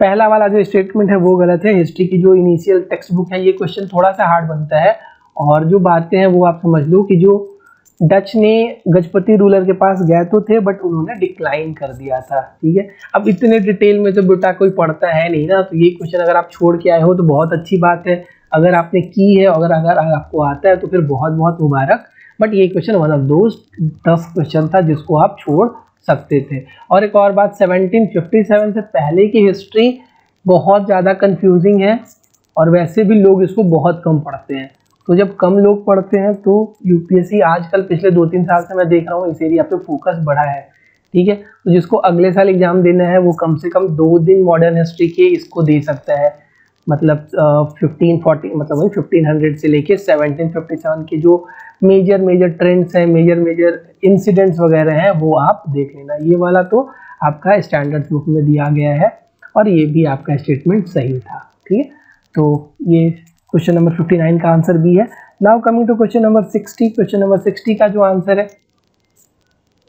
ये टफेस्ट क्वेश्चन था पूरे के पूरे पेपर का। क्वेश्चन नंबर 60 जो है ये आपका पूछ रहा है कि ये जो कौटिल्य ने अर्थशास्त्र लिखी है उसके बारे में आपको 3 स्टेटमेंट दिए हैं, आपको बताना है कौन सा सही कौन सा गलत। अब ये देखो टफ है, बहुत टफ है। मेरे हिसाब से इसका आंसर डी होना चाहिए, ठीक है। मेरे हिसाब से इसका आंसर डी होना चाहिए। जैसे slave as a result of judicial punishment, ये तो बिल्कुल सही लग रहा है जनरली। सेकंड है कि इफ अ फीमेल से अगर कोई बेटा हो जाता है तो वो लीगली फ्री हो सकती है। इस स्टेटमेंट को लेके डाउट है, बस मुझे बस इस स्टेटमेंट को लेके डाउट है। बाकी थर्ड वाला स्टेटमेंट मेरे हिसाब से सही है। तो 2 पॉसिबिलिटी बनता है, या तो सी या फिर डी। तो मेरे हिसाब से इसका जो आंसर बनता है वो डी बनता है। But yet it is one of those question जहाँ पे आपको यूपीएससी को थोड़ी सी रिस्पेक्ट देना मांगता है, ठीक है। We will wait for official answer key, right. Official answer key का आप वेट करो और ये सारी चीजें देखो। ये वो क्वेश्चन था जो बिल्कुल छोड़ना था, मतलब मेरी ऑप्शनल है पीएसआईआर हिस्ट्री। मैं ऑलमोस्ट एक बुक कंप्लीट कर चुका हूँ इंडियन पॉलिटिकल थॉट पे, कौटिल्य के बारे में मैंने बहुत पढ़ा है, बट ये चीज़ नहीं दिखी है, मुझे भी नहीं दिखी है। तो गॉड नोज ये कहाँ से पूछे हैं। खैर नेक्स्ट जो क्वेश्चन है, क्वेश्चन नंबर 61, ये है आपका बेटा सिंपल सा क्वेश्चन है। थर्ड वाला स्टेटमेंट देखो कि अगर आप अपनी डोमेस्टिक करेंसी को डिवैल्यूएट कर दोगे ना तो जो करेंसी रिस्क है एक्सटर्नल कमर्शियल बोरोइंग से वो डिक्रीज हो जाएगी। ऐसा थोड़े ना होता है, ठीक है। ये गलत स्टेटमेंट है, बेसिक बुक्स में हमने पढ़ाई थी आपको। कैपिटल फ्लाइट भी मैंने आपको बताया था और ये भी बताया था कि अगर tight monetary policy US federal reserve follow कर रही है तो उस टाइम क्या हो सकता है, उस टाइम हो सकता है कि वहां पे कैपिटल फ्लाइट की प्रॉब्लम हो सकती है, ठीक है। और एक टर्म भी मैंने आपको बताया था ना, टैपर टैंट्रम करके, टैपर टैंट्रम करके एक टर्म भी मैंने आपको बताया था, ठीक है। ये करंट अफेयर्स में ये टर्म्स कवर भी हुए होंगे, ठीक है। तो इसका जो स्टेटमेंट है थर्ड वाला तो बहुत गलत है। बेसिक जिसको आती होगी डिवैल्यूएशन वगैरह का तो उसका काम हो जाएगा। तो इसका सही आंसर है 61 का ए आंसर है। इकोनॉमिक्स बहुत ध्यान से करो, इकोनॉमिक्स ध्यान से करोगे, कॉन्सेप्ट बेसिक अगर सही है तो आपको कोई रोक नहीं सकता इकोनॉमिक्स के सारे क्वेश्चन सही करने से। अब ये देखो again one of those question है जहाँ पे थोड़ी सी समस्या हो सकती है, बट अगर ध्यान से पढ़ोगे तो जनरली नोन फॉर, कुछ वैसा नहीं कह रहा कि वेल नोन या कुछ भी। मेरे हिसाब से ये चारों के चारों जो रीजन है वहाँ पे सर्टेन डिस्ट्रिक्ट है जहाँ पे टी प्रोड्यूस किया जाता है। हिमाचल प्रदेश तो है ही, केरला वगैरह में, आंध्र प्रदेश और त्रिपुरा वगैरह में भी सर्टेन रीजन है जहाँ पे हो सकता है कि टी को प्रोड्यूस किया जा रहा है, ठीक है। तो और 4 स्टेट इसका आंसर होना चाहिए। अगर मेजर अगर ये पूछता तो मेजर तो सबको पता है कि सर असम वाले रीजन में, वेस्ट बंगाल का दार्जिलिंग वाला रीजन, तमिलनाडु और केरला जो है ये भी वेस्टर्न घाट वाले रीजन में तो होता ही होता है। सर्टेन डिस्ट्रिक्ट है हिमाचल प्रदेश की जहाँ पे स्मॉलर, मतलब स्मॉलर तो गलत वर्ड हो गया, मतलब सर्टेन परसेंटेज में होता है थोड़ा बहुत छिटपुट जो टी का कल्टीवेशन होता है वो हिमाचल प्रदेश, उत्तराखंड, मेघालय, आंध्र प्रदेश और त्रिपुरा में भी होता है। न्यूज में इसलिए था चूंकि टी सेक्टर क्राइसिस में था और टी बोर्ड से भी क्वेश्चन पूछा है। मैंने बोला भी था टी बहुत इंपॉर्टेंट क्रॉप है। आप एक बार वो वीडियो अगर आप देखोगे ना, कौन सी वीडियो में कह रहा हूँ, इकोनॉमिक ज्योग्राफी की अगर आप वीडियो देख लोगे, इकोनॉमिक ज्योग्राफी की अगर आप वीडियो देख लोगे तो आप केवल 2 मिनट सुनना, 2 मिनट में तुम्हारे एग्रीकल्चर के सारे क्वेश्चन हो जाएंगे, ठीक है। मैंने बोला था ना राइस पढ़ लेना, मैंने बोला था टी पढ़ लेना, तो ये सारी छोटी छोटी बातें उस पर ध्यान दो। कम से कम जो आदमी 6-7 साल से पढ़ा रहा है उसको थोड़ा सा उसकी बातों को मानो, ठीक है। नेक्स्ट जो क्वेश्चन है क्वेश्चन नंबर 63, ये क्रेडिट रेटिंग एजेंसीज के बारे में। अब क्रेडिट रेटिंग एजेंसीज को अगर आरबीआई रेगुलेट करने लगी तो सेबी क्या करेगी, समझ में आ रहा है कि नहीं आ रहा है। तो बस यहाँ पे यही आपको पकड़ना था कि सर ये आरबीआई का काम नहीं है, it is up to SEBI. Sir ये सब छोटा मोटा काम सेबी करती है, मतलब छोटा मोटा गलत वर्ड हो गया, ये काम कौन करती है, सेबी करती है। तो वन स्टेटमेंट गलत होते ही we got the answer B. मैं कह रहा हूँ इकोनॉमिक्स में बहुत ईजी, अगर आपने इकोनॉमिक्स के पिछले 10 साल के पेपर किए होंगे, अगर आपने करंट अफेयर्स किए होंगे तो आपको कोई नहीं रोक सकता बेटा। बहुत छोटी छोटी बातें पूछी गई हैं। डिवैल्यूएशन पे कॉन्सेप्ट, डिवैल्यूएशन के कॉन्सेप्ट पे क्वेश्चन है, फिर एप्रिसिएशन पे कॉन्सेप्ट है, रीड नीड का कॉन्सेप्ट है, क्रेडिट रेटिंग का कॉन्सेप्ट है। इससे आसान आप इकोनॉमिक्स में तो कुछ एक्सपेक्ट नहीं कर सकते। मैं थोड़ा सा बायस हूँ इकोनॉमिक्स को लेकर, मैं ये मानता हूँ, ठीक है, बट आई डू फील कि आपको करना चाहिए। अगर आपको प्रीलिम्स पास करना है तो इकोनॉमिक्स आपको अपना स्ट्रॉन्ग जोन बनाना पड़ेगा। आप रो नहीं सकते हो इस बात के लिए कि हमें इकोनॉमिक्स नहीं आती। क्वेश्चन नंबर 64 अगेन बहुत इंपॉर्टेंट क्वेश्चन है, बहुत आसान क्वेश्चन है। बैंक बोर्ड ब्यूरो 2018 का प्रीलिम्स का रिपीटेड क्वेश्चन है। आपको बस इतना तो पता था ना सर, आरबीआई का चेयरमैन जो होता है, आरबीआई का जो गवर्नर होता है वो बीबीबी का चेयरमैन नहीं होता है। बीबीबी में बीबी एक साथ मत पढ़ लेना, ठीक है। It is simply bank board bureau, ठीक है। फर्स्ट स्टेटमेंट गलत होते हैं, you got your answer B. Economics was easy hence proved. Now next जो क्वेश्चन है क्वेश्चन नंबर 65, जिसमें आपको कन्वर्टिबल बॉन्ड के बारे में था। कन्वर्टिबल बॉन्ड आपसे पूछा गया था पिछले साल भी, जो आपका ये था ना, इसमें से कौन सा फॉरेन डायरेक्ट इन्वेस्टमेंट वाला जो क्वेश्चन था 2021 के क्वेश्चन की मैं बात कर रहा हूँ। उसमें एक ऑप्शन था आपका foreign convertible debentures, debenture convertible debentures वगैरह की बात थी। तो बॉन्ड का मतलब उधार होता है, डिबेंचर का मतलब उधार होता है। कन्वर्टिबल बॉन्ड वैसे बॉन्ड होते हैं जिनको इक्विटी वगैरह में कन्वर्ट कर सकते हैं अपन, बाद में हिस्सेदारी में कन्वर्ट कर सकते हैं।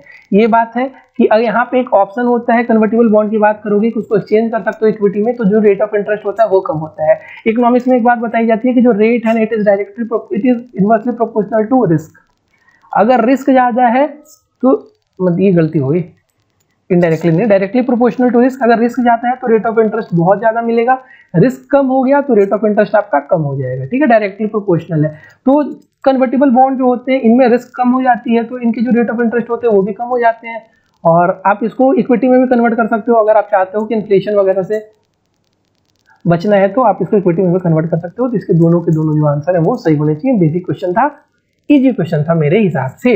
Now coming to question number 66, one of the most easiest question आपके पूरे के पूरे पेपर का, जहां आपको बताना था इंडिया किसका मेंबर है, एमटीसीआर, एआईआईबी और संघाई कॉर्पोरेशन। तो आपको पता ही है कि इंडिया इन तीनों का मेंबर है, तो इसका आंसर क्या होगा, आंसर डी, ऑप्शन डी जो है वो करेक्ट स्टेटमेंट है। क्वेश्चन नंबर 67 आसान क्वेश्चन था। अगर आपको आंसर एलिमिनेट करने आता है तो आंसर एलिमिनेट कैसे करोगे, थर्ड वाला स्टेटमेंट देखो कि वियतनाम का जो इकोनॉमिक ग्रोथ है वो रिलेटेड है ग्लोबल सप्लाई चेन से और फोकस करता है एक्सपोर्ट पे। जब अपन टेक्सटाइल सेक्टर पढ़ रहे थे, इकोनॉमिक सर्वे वगैरह में जो डिस्कशन हुए होंगे, जो क्लासरूम डिस्कशन होंगे, वहां पे टेक्सटाइल जब मैं पढ़ा रहा था तो मैंने बताया था बांग्लादेश और वियतनाम जैसी कंट्री जो है वो इंडिया के साथ कॉम्पीट कर रही है एक्सपोर्ट वगैरह में, टेक्सटाइल सेक्टर में। तो थर्ड वाला स्टेटमेंट डेफिनेटली सही था। तो थर्ड वाला स्टेटमेंट सही होती है, आपके पास 1, 3, 4 और 5 बचता था। अब देखो वियतनाम है most productive east service sector in the Indo Pacific. नहीं सर, सर्विस सेक्टर में बात करोगे तो इंडो पैसिफिक रीजन में तो जनरली इंडिया जैसी कंट्री वगैरह का बोलबाला रहता है, सर्विस सेक्टर इंडिया के बेहतर है, तो वियतनाम तो नहीं होना चाहिए, हमने आज तक पढ़ा नहीं। और 4 वाला कहोगे तो वियतनाम में ये हमने पढ़ा है कि लेबर कॉस्ट कम था, स्टेबल एक्सचेंज रेट वगैरह थी। ये तो जो इस पे स्टेबल एक्सचेंज रेट की बात है ना, ये तो पूरी की साउथ एशियन इकोनॉमी के साथ ही बात है। साउथ एशियन इकोनॉमी बहुत लंबे समय तक 1990s का जो फाइनेंशियल क्राइसिस हुआ था उसके बाद बहुत लंबे समय तक ये जो दो फैक्टर थे ये साउथ ईस्ट एशियन कंट्री को बहुत हेल्प किए हैं इन देयर डेवलपमेंट वाला, ठीक है। तो 1 और 4 जो है वो सही है। तो 1 और 4 जो है वो आपका 1, 3 और 4 आपका C is the correct answer. Next question है क्वेश्चन नंबर 68। बोर मत होना बेटा, ठीक है, मैं समझ पा रहा हूँ इतना ज्यादा तो आप ध्यान से नहीं कर पा रहे होगे। क्वेश्चन नंबर 68 जो है वो आपसे पूछा जा रहा है कि आप बता दो प्राइस स्टेबिलिटी वगैरह से जो रिलेटेड है वो कौन काम करता है। सबसे पहली चीज जो मैंने आपको बताई थी कि आरबीआई का फंक्शन क्या होता है। मॉनेटरी पॉलिसी कमेटी में मैंने जब आपको पढ़ाया था कि मॉनेटरी पॉलिसी कमेटी का काम होता है इन्फ्लेशन टारगेटिंग, मैंने बताया था +-2 मतलब 2 से 6% तक आपको इन्फ्लेशन को कंट्रोल करना है। कौन सा इन्फ्लेशन सर, सीपीआई। ये सारी बातें मैंने बताई थी, बहुत आसान क्वेश्चन था। RBI is the answer of this question. Next question है क्वेश्चन नंबर 69। आपको एनएफटी के बारे में, एनएफटी के बारे में मैं बता दूं, एनएफटी न्यूज में था, करंट अफेयर्स में कवर भी किया गया होगा। एनएफटी जो है वो डिजिटल रिप्रेजेंटेशन है किसी भी फिजिकल एसेट का, ये हमने बात किया है। यूनिक क्रिप्टोग्राफिक टोकन है जो ब्लॉकचेन पे एग्जिस्ट करते हैं, ये बात भी सही है। थर्ड वाला स्टेटमेंट मेरे हिसाब से गड़बड़ है, क्योंकि ये जनरली जो स्टेटमेंट होता है वो ब्लॉकचेन, ये बिटकॉइंस के लिए होता है, बिटकॉइंस के लिए होता है। तो आई डू फील कि इसका आंसर ए होना चाहिए, ठीक है। तो देयर इज पॉसिबिलिटी कि इसका आंसर ए भी हो सकता है। We will have to wait for official answer key, ठीक है।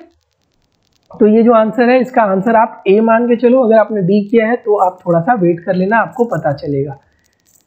राइट, नेक्स्ट जो क्वेश्चन है बेटा है आपका क्वेश्चन नंबर 70, जिसमें आपको बताना है कौन सा स्टेटमेंट सही है कौन सा गलत है। ठीक है, चलो घाट प्रभा जो है वो आपको पता होनी चाहिए, इसकी लोकेशन है कर्नाटका, तो ये हो गई गलत। गांधी सागर जो है वो है मध्य प्रदेश, ये स्टेटमेंट है सही। इंदिरा सागर जो है वो है मध्य प्रदेश, ये भी हो गई गलत। और मैथुन जो है वो है आपका छत्तीसगढ़, क्यों दे रहा है, झारखंड होता है ना। तो इसमें केवल एक सही है, कौन सा सही है, आपका गांधी सागर सही है कि ये आपका मध्य प्रदेश में है। तो only one pair is the correct answer of this question.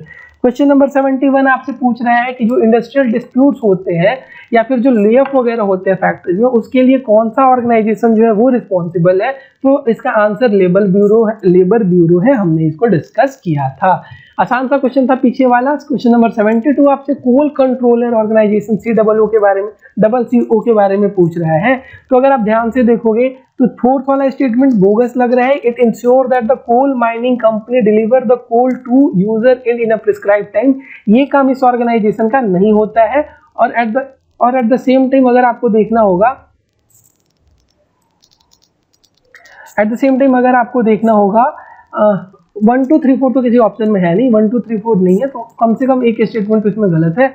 और तीनों स्टेटमेंट देखो तो CCO जो है कोल कंट्रोलर ऑर्गेनाइजेशन ही मेजर सोर्स है किसके, कोल के स्टैटिक्स के लिए, सही बात है। दूसरा है डेवलपमेंट ऑफ कैपेटिव कोल और लिग्नाइट ब्लॉक्स के डेवलपमेंट में ये काम करता है, उसके प्रोग्रेस को मॉनिटर करता है। अगर कोई भी ऑब्जेक्शन हो जाता है गवर्नमेंट नोटिफिकेशन के लिए तो ये जो है वो उसको हियर करने का काम करता है। तो 1 2 3 सही है, 1 2 3 केवल एक ही ऑप्शन में, ऑप्शन ए में। तो 72 का क्या हो सकता है, option A is the correct answer. Now coming to next question जो आपका है क्वेश्चन नंबर 73।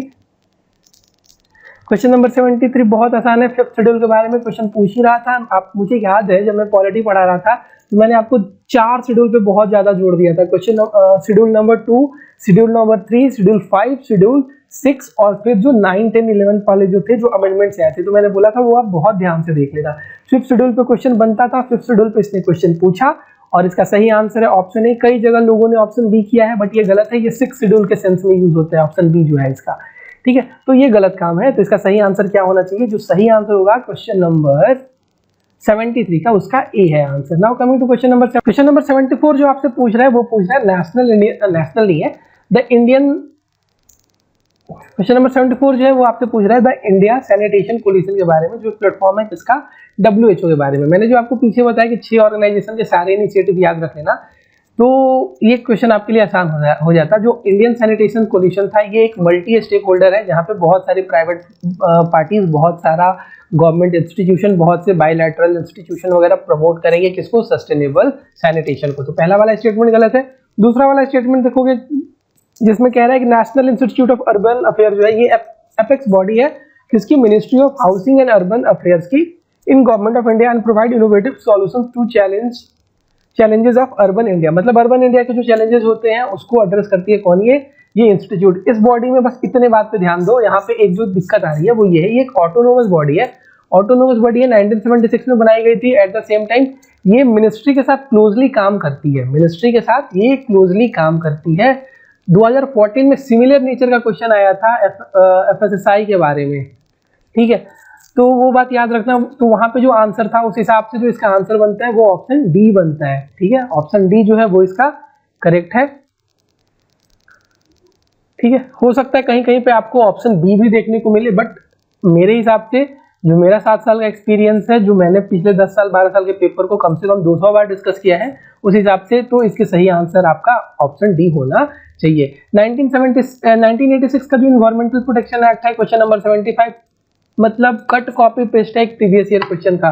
2019 के क्वेश्चन में ये पूछा गया था कि आप बता दो, उसमें ये दिया था कि जो सेंट्रल ग्राउंड वाटर अथॉरिटी है ये है इन्वायरमेंटल प्रोटेक्शन एक्ट ऑफ 1986 के अंदर। बिल्कुल आसान सा क्वेश्चन था, बहुत आसान क्वेश्चन था, प्रीवियस ईयर क्वेश्चन रिपीटेड है। 1986 का एक्ट भी बहुत इंपॉर्टेंट है, 2-3 एक्ट है बहुत इंपॉर्टेंट आपके एग्जाम के लिए, मैं उसको लिख दे रहा हूँ। सबसे पहला जो आपका एक्ट है वाइल्ड लाइफ प्रोटेक्शन एक्ट 1972 के अंदर जो बॉडीज है वो बहुत इंपॉर्टेंट है। दूसरा आपका एनवायरमेंटल प्रोटेक्शन एक्ट बहुत इंपॉर्टेंट है। तीसरा आपका जो फॉरेस्ट राइट एक्ट 2006 का है वो बहुत बहुत बहुत ज्यादा इंपॉर्टेंट है। ये तीनों एक्ट तो यूपीएससी हर साल क्वेश्चन पूछती है, इस बार भी क्वेश्चन पूछी, ठीक है। Now coming to next question जो तुम्हारा है क्वेश्चन नंबर 76। तो आप देखो कि यूनाइटेड नेशन की जो क्रीडेंशियल कमेटी है उसके बारे में ये क्वेश्चन पूछ रहा है, तो आपको पता होना चाहिए इसमें कितना स्टेटमेंट दिया है, 3 स्टेटमेंट दिया है और आपसे पूछ रहा है पहले स्टेटमेंट में कह रहा है कि एक कमेटी सेट करता है कौन, यूनाइटेड नेशन का जो सिक्योरिटी काउंसिल है वो सेट करता है और ये इसी के सुपरविजन में काम करता है, ये स्टेटमेंट गलत है। और फिर कह रहा है कि it meet traditionally meet in March June September, ये स्टेटमेंट भी गलत है। थर्ड वाला जो स्टेटमेंट है it assesses the credentials of all UN member before submitting a report to whom, before submitting report to general assembly for its approval, यानी जो question number 76 है उसका थर्ड वाला स्टेटमेंट ही सही है, बाकी के जो दोनों स्टेटमेंट है वो गड़बड़ है। ठीक है, तो छोटा सा क्वेश्चन का छोटा सा आंसर, राइट। ये जो आपकी कमेटी है ना, ये जनरली आपका यूनाइटेड नेशन जनरल असेंबली के अंदर काम करती है, यूनाइटेड नेशन जनरल असेंबली के अंदर काम करती है। पहला वाला स्टेटमेंट इसलिए गलत था, और सेकंड वाला देखोगे तो ये आपकी साल में एक बार मिलती है, मतलब एक बार ही तो गलत वर्ड, जो इसका सही स्टेटमेंट है ना वो बस सुन लो कि जो ये कमेटी है ना ये कब मिलती है, each regular session of general assembly, each regular session of general assembly, मतलब जनरल असेंबली के का जो सेशन होता है उसी के आसपास मिलती है। ये जो इतना बोगस सा स्टेटमेंट दिया है मार्च जून सितंबर, ये गड़बड़ है, ये गड़बड़ है स्टेटमेंट। ठीक है, 2 वाला तो वैसे पढ़ने में भी गड़बड़ लग रहा था कि ट्रेडिशनली मीट करती है हर साल मार्च जून और सितंबर में। खैर, क्वेश्चन नंबर 77 जो आपका है सिंपल सा क्वेश्चन है, पोलर कोड के बारे में कह रहा है। तो पोलर कोड का जो रिश्ता नाता है वो किससे है, जो सीप ऑपरेट करती है ना पोलर रीजन में उसका उससे है। जो सीप होती है उनको सर्टेन कोड्स वगैरह फॉलो करने पड़ते हैं, वो इसी से रिलेटेड है। 77 का आंसर क्या होगा, ई होगा। आर्टिक रीजन वगैरह में न्यूज़ में रहता है कई बार, आर्टिक कोड, आर्टिक काउंसिल वगैरह जो न्यूज़ में थे वहाँ से ये सारी चीज़ें निकल के आई हैं पोलर कोड के बारे में। अगर आप अपने प्रिपरेशन में एक कदम और आगे जाके प्रिपेयर करोगे तो life will be much easier. Now coming to next question number 78, आपका यूनाइटेड नेशन जनरल असेंबली का सबसे सिंपल क्वेश्चन पूछा इसने। जो यूनाइटेड नेशन जनरल असेंबली है वो किसी को ऑब्जर्वर का स्टेटस दे सकती है तो नॉन मेंबर स्टेट, बिल्कुल सही बात है। कई सारे एनजीओ वगैरह को तो मिलते हैं, कई और जो इस्लामिक ओआईसी जो है वो उसको भी तो ऑब्जर्वर स्टेटस है, तो वो भी तो नॉन मेंबर स्टेट है ही। फिर इंटर गवर्नमेंटल ऑर्गेनाइजेशंस को भी मिलते हैं जो मैं बात कर रहा था, और फिर परमानेंट जो ऑब्जर्वर है यूनाइटेड नेशन जनरल असेंबली में ये मिशन को मेंटेन कर सकते हैं यूएन के हेडक्वार्टर में। तीनों के तीनों स्टेटमेंट जो है वो आपके सही हैं। 78 का answer will be D. Now coming to next question, question number 79 T board के बारे में। It is a repeated question of 2008 जहाँ पे आपको मैच द फॉलोइंग दिया गया था, मैच द फॉलोइंग दिया गया था और आपको ये बताना था टी बोर्ड, कॉफी बोर्ड, फिर एक टोबैको बोर्ड और एक मुझे याद नहीं आ रहा है, इसके हेडक्वार्टर को मैच करना था। तो टी बोर्ड का हेडक्वार्टर आपका किसी भी हाल में बेंगलुरु में तो नहीं रिलेटेड है, तो ये आपका जो स्टेटमेंट है थर्ड स्टेटमेंट गलत है। थर्ड स्टेटमेंट गलत होते ही इतना तो पता था टी बोर्ड एक स्टैट्यूटरी बॉडी है, चूंकि ये आपका रिपीटेड क्वेश्चन है। कब का रिपीटेड क्वेश्चन है, 2008 के आसपास ये क्वेश्चन पूछा था। टी बोर्ड के लिए 1953 में एक्ट आया था, टी एक्ट नाम था। हेडक्वार्टर क्या है, टी जनरली आपका कहाँ होता है, नॉर्थ ईस्टर्न इंडिया में होता है, दार्जिलिंग वाले रीजन में। तो इसका हेडक्वार्टर भी कहाँ पे है, कोलकाता में लोकेटेड है। तो ठीक है, थर्ड स्टेटमेंट सही है, गलत है फर्स्ट स्टेटमेंट सही है। तो इसका आंसर आ तो गया 1 और 4, आगे पढ़ना ही नहीं है इसको। नेक्स्ट क्वेश्चन जो आपका है question number 80, green washing. Green washing का क्या मतलब होता है, ग्रीन वॉशिंग का मतलब ये होता है ब्रेन वॉश करना, सुने होगे ना ब्रेन वॉशिंग, ठीक है। व्हाइट वॉशिंग भी आपने सुना होगा, ठीक है। व्हाइट वॉशिंग का मतलब क्या होता है, परत चढ़ा देना, मतलब समझ रहे हो ना, एक आर्टिफिशियल सा कोट कर देना ऊपर पेंट वगैरह का व्हाइट कलर का, उसको व्हाइट वॉशिंग कहते हैं।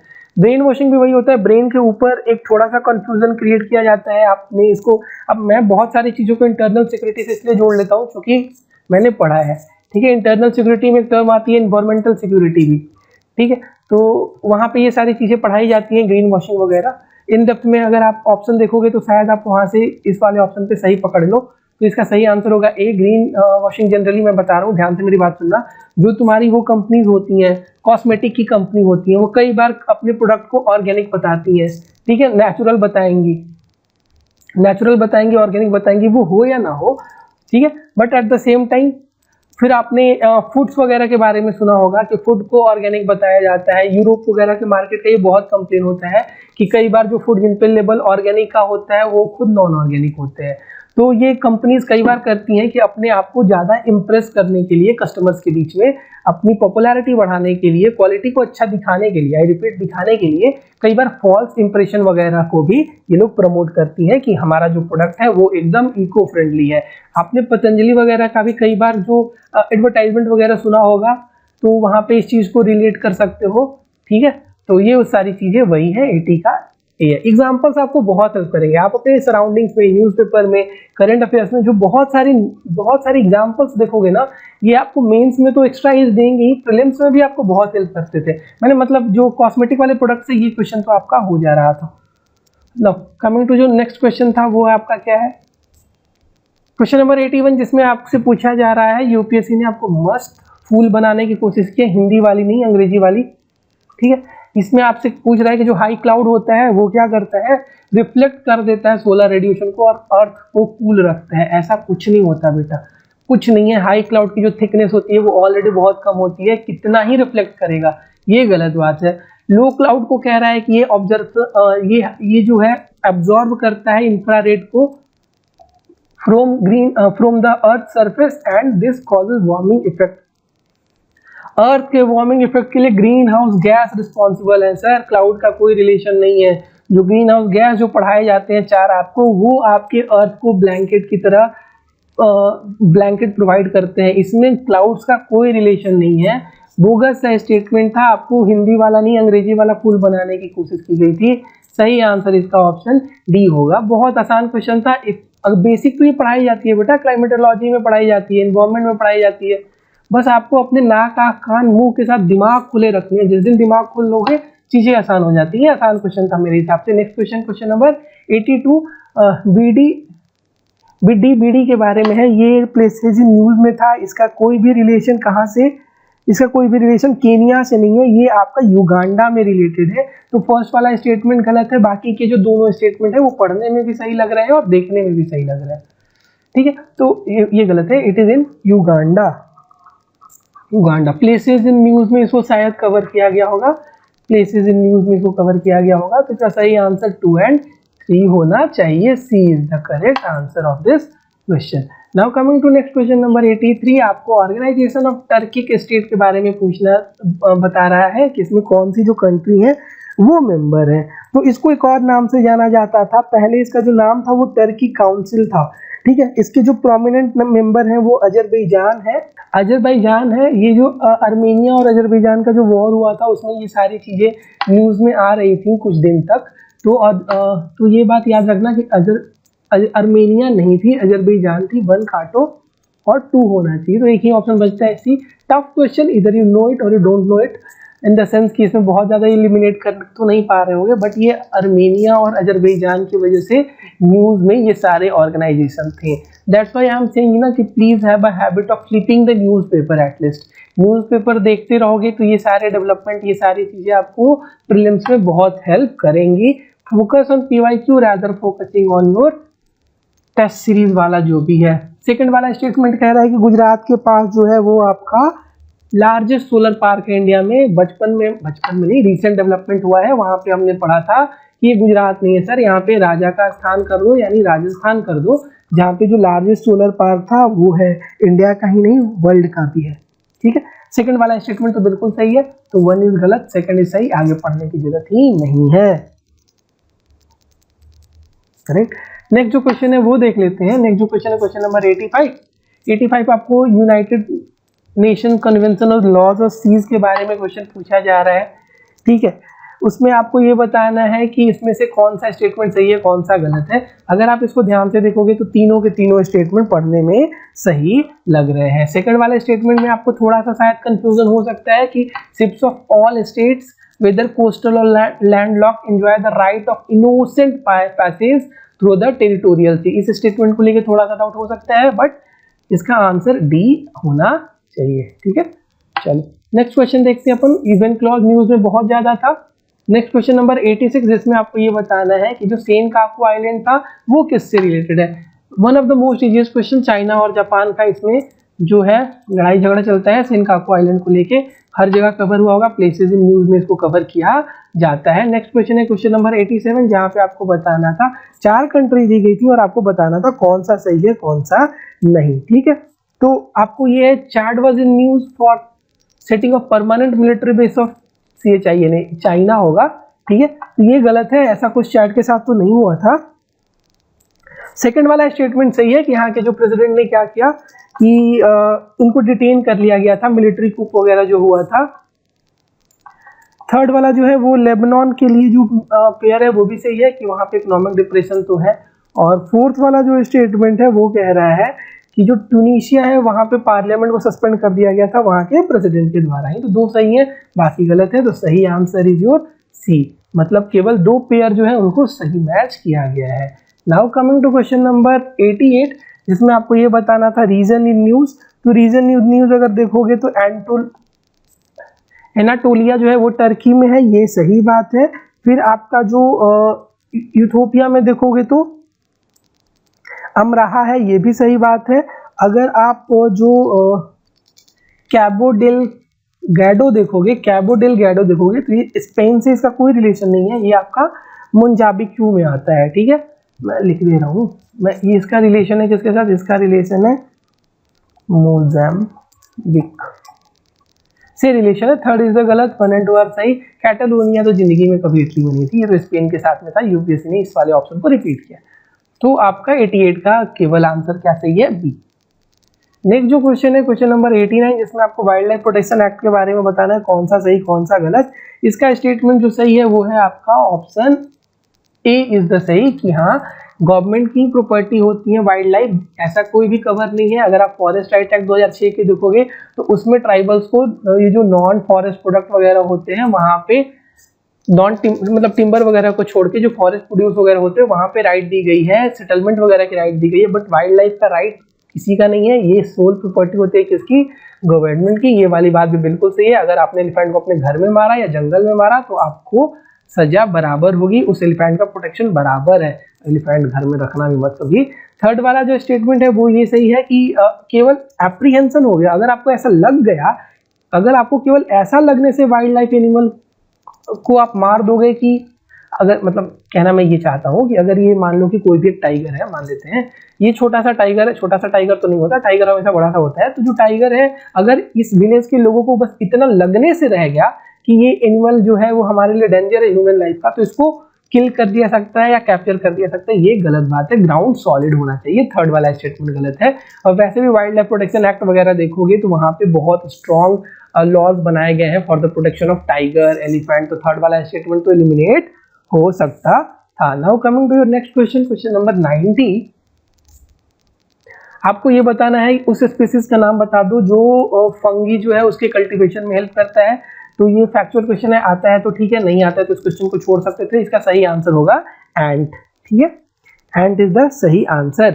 Now coming to your next question number 91, तो आपको इसमें ये बताना है जो अशोका की साइट थी, जो मैंने हिस्ट्री की MSGP सीरीज आपके साथ डिस्कस की थी, मैं आपसे मतलब ऑलमोस्ट मैंने आपसे रिक्वेस्ट की थी कि ये जो साइट्स है अशोका वाली ये सारी पढ़ लेना, पूछेगा एग्जाम में, पूछा भी एग्जाम में। धौली जो है वो उड़ीसा में है, बिल्कुल सही बात है।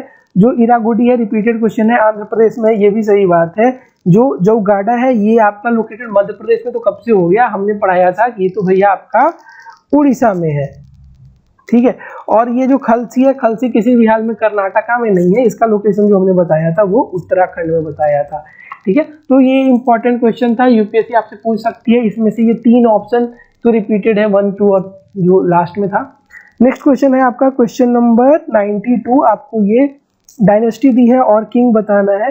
पहला वाला जो है वो बिल्कुल सही है स्टेटमेंट, पहला वाला स्टेटमेंट सही है। सेकंड वाला स्टेटमेंट अगर आप देखोगे तो वो इनकरेक्टली मैच्ड है, क्योंकि जो जय शक्ति थे इनका परमार से कोई रिलेशन नहीं है, इनका रिलेशन है चंडेला डायनेस्टी से। परमार आपका यूपीएससी प्रीलिम्स 2021 में भी एक क्वेश्चन पूछा गया था जहाँ पे ये आपसे पूछा गया था कि गुप्ता और हर्षा के बीच में जो डायनेस्टी रही उनका नाम बताओ, वहाँ पे परमार भी ऑप्शन में था। तो थोड़ा सा परमार के लिए पढ़ लिए होते तो जिंदगी आसान हो जाती। थर्ड वाला जो स्टेटमेंट है वो करेक्टली मैच है, ये प्रतिहारा डायनेस्टी से थे रिलेटेड, नागभट्टा न्यूज में नहीं, मतलब बुक्स वगैरह में इनको कवर किया जाता है। भोज जो है, अब ये बताओ यार, भोज कब से तुम्हारे राष्ट्रपिता जो होने लगे? इनको तो हमने पढ़ाया था आपको कि ये प्रतिहारा डायनेस्टी से थे। तो आसान सा सवाल था, मेरे हिसाब से इसको किया जा सकता था अगर आपने 2021 के परमार डायनेस्टी वाला जो क्वेश्चन था, क्वेश्चन तो नहीं था एक्चुअली, एक ऑप्शन में था आपके, परमार एक ऑप्शन में था, तो आपकी क्वेश्चन वहां से सॉल्व हो सकती थी। ठीक, तो मैं प्रीवियस ईयर क्वेश्चन बार बार एम्फेसिस करूंगा, उसको कर लो, बहुत इंपॉर्टेंट है, बहुत अर्जेंट है। संगम लिटरेचर से ये क्वेश्चन है, आपको बताना है कि संगम लिटरेचर में जो चीजें हैं वो आपको बताना है कौन सा सही है कौन सा गलत। तो जो सेकंड वाला ऑप्शन है कि सोशल क्लासिफिकेशन था वर्ना के बारे में, ये नोन था संगम पोएट के बारे में, 93 का ऑप्शन होगा बी, राइट। नेक्स्ट जो आपका क्वेश्चन है वो है आपका क्वेश्चन नंबर 94। आपको योगा वशिष्ठा के बारे में बताना है कि इसको ट्रांसलेट किया गया था किसके पीरियड में। सिंपल सी बात है, ये आसान सा क्वेश्चन था। अकबर पर कहता हूँ, अकबर जो है मिडिवल हिस्ट्री के सबसे इंपॉर्टेंट फीचर है, उनसे एक क्वेश्चन पूछता है तो अकबर ने के टाइम पीरियड में इस चीज को ट्रांसलेट किया गया था। आसान सा क्वेश्चन था, ठीक है। 94 का आंसर है। 95 जो क्वेश्चन नंबर है उसमें बस इतना समझ लो, सिंपल सा क्वेश्चन इसलिए था क्योंकि रामानुज के स्टडी, मतलब रामानुज के बारे में पूछ रहा था, तो आपको बस इतना पता होना चाहिए था। जब आप भक्ति मूवमेंट पढ़ते हो तो रामानुजन का नाम सबसे पहले आता है। तो रामानुज क्यों फेमस थे? क्योंकि उन्होंने ये जितने भी रिलीजियस प्रैक्टिसेस थे उसको बोला इससे दूर हटो और सीधे कहाँ चलो, डिवोशन वगैरह की बातें करते थे। तो इसका 95 का आंसर ए। रामानुजन का जो वो स्टैचू वगैरह भी आया था, तो ये करंट अफेयर्स का भी क्वेश्चन है, स्टैटिक का भी क्वेश्चन है, इजी क्वेश्चन है ये एक्चुअली। नेक्स्ट क्वेश्चन आपका क्वेश्चन नंबर 96 है, जहां पे आपको ये बताना है कि जो ये सर्किट हाउस थी सोमनाथ टेम्पल की, इसका जो इनॉग्रेशन किया गया है रिसेंटली तो नहीं किया गया, इसका जो इनॉग्रेशन किया गया था, सर्किट हाउस का जो इनॉग्रेशन हुआ था वो रिसेंटली हुआ था, बट सोमनाथ जो टेम्पल था उसका जो इनॉग्रेशन था वो किसने किया था? प्रेसिडेंट एस राधाकृष्णन ने नहीं किया था, राइट। ठीक है, इसका जो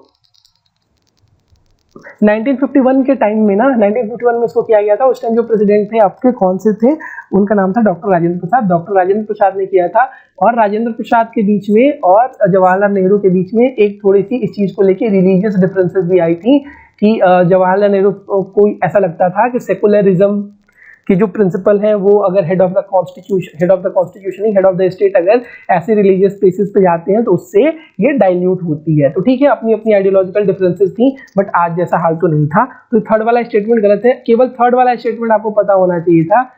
ठीक है, तो ये स्टेटमेंट, ये क्वेश्चन आपसे सॉल्व हो जाता। 96 का आंसर ए होगा। 97 वाला जो आंसर था उसमें बी सेल और टी सेल के बारे में है कि ये जो है वो आपको प्रोटेक्ट करती है from the diseases caused by pathogen वगैरह। तो ये बेसिक जो बायोलॉजी की बुक्स होती हैं उसमें पढ़ाया जाता है कि जो बी सेल है और जो टी सेल है इनका रिलेशन किससे है? इम्यून सिस्टम वगैरह से relation. Now coming to next question number 98। आपको बस इतना बताना था नैनो पार्टिकल के बारे में। ये कह रहा है कि नैनो पार्टिकल केवल ह्यूमंस के द्वारा ही बनाए जा सकते हैं, नेचर में एग्जिस्ट नहीं करते। गलत बात है, ठीक है। फिर जो आपका नैनो पार्टिकल है ये मेटलिक ऑक्साइड जो आपके कॉस्मेटिक वगैरह में भी यूज होता है, बहुत सही बात है, सम कॉस्मेटिक है। लास्ट जो स्टेटमेंट है वो कह रहा है कि नैनो पार्टिकल है जिनका कमर्शियल प्रोडक्ट जो है ये अनसेफ है ह्यूमंस के लिए। अरे बहुत सही बात है, इसमें कोई दिक्कत नहीं है। 2 और 3 किसी ऑप्शन में है साथ में, तो इसी ऑप्शन में है, तो डी इज द आंसर। आसान सा क्वेश्चन साइंस एंड टेक का। नेक्स्ट क्वेश्चन नंबर 99 है, डीएनए बारकोडिंग। डीएनए बारकोडिंग का जो ये स्टेटमेंट आपको बताना है इसमें क्या सही है क्या गलत। तो ये असेस करता है एज ऑफ प्लांट, गलत है। डीएनए बारकोडिंग से आप एज ऑफ प्लांट तो नहीं असेस कर सकते हो और किसी भी ऑप्शन में 1 2 3 नहीं है। फिर आप 2 और 3 ध्यान से देखो तो आप जो स्पीसीज है उनके बीच डिफरेंस कर सकते हो, बिल्कुल कर सकते हैं। अगर हमको उनका डीएनए पता चल गया तो पता नहीं चल जाएगा क्या? फिर जो अनडिजायरेबल एनिमल है या प्लांट मटेरियल है किसी भी प्रोसेस फूड में, उसको भी आइडेंटिफाई किया जा सकता है। तो 2 और 3 जो होने चाहिए वो करेक्ट आंसर होने चाहिए। Option D is the correct answer. Now coming to the last question of our discussion, question number 100। आपको बताना है एसी ड्रेन किन किन जो गैसेस हैं उससे होता है। प्रीवियस ईयर क्वेश्चन रिपीटेड है, ये पीवाईक्यू है रिपीटेड आपका, ठीक है। डायरेक्ट मतलब वर्ड टू वर्ड ये रिपीटेड है। इसका सही आंसर होगा नाइट्रोजन ऑक्साइड और सल्फर डाइऑक्साइड। इसका सही आंसर होगा 100 का बी। तो ये हमने 100 क्वेश्चन डिस्कस कर लिए। एट द सेम टाइम मैं आपको देखो एक बात बता दूं, एक डिस्क्लेमर मैं आपको ये दे दूं, आप मार्केट में अवेलेबल 500 टेस्ट सीरीज भी सॉल्व कर लोगे, उससे कोई फर्क नहीं पड़ता। अगर आपने 10 साल के अगर आपने 100 क्वेश्चन कुछ 4 ऑप्शन के साथ किया है तो ये 4000 जो क्वेश्चन 4000 जो आपके पास थीम बने, ये सबसे इंपॉर्टेंट है। These are the most important pillar, these are the most important factor that will determine your marks in GS paper 1। तो पेपर 1 को इग्नोर अगर नहीं करना चाहते हो, पेपर 1 में अगर बहुत अच्छा स्कोर करना चाहते हो तो प्रीवियस ईयर क्वेश्चन को बहुत ढंग से पढ़ो। हमारी MSGP सीरीज इसमें बहुत लोगों को हेल्प कर रही थी, ठीक है। तो this is all for today. जो भी आपका प्रीवियस डाउट होगा वो बताना। अगर आपको किसी क्वेश्चन में डाउट है तो आप कमेंट वगैरह में पूछ लेना, we will try to discuss that. At the same time ये जरूर से बताना इकोनॉमिक्स में कैसा पेपर गया, कैसे आप लोगों ने उसको अप्रोच किया था, right. So this was all from our side. Thanks for listening, thank you all.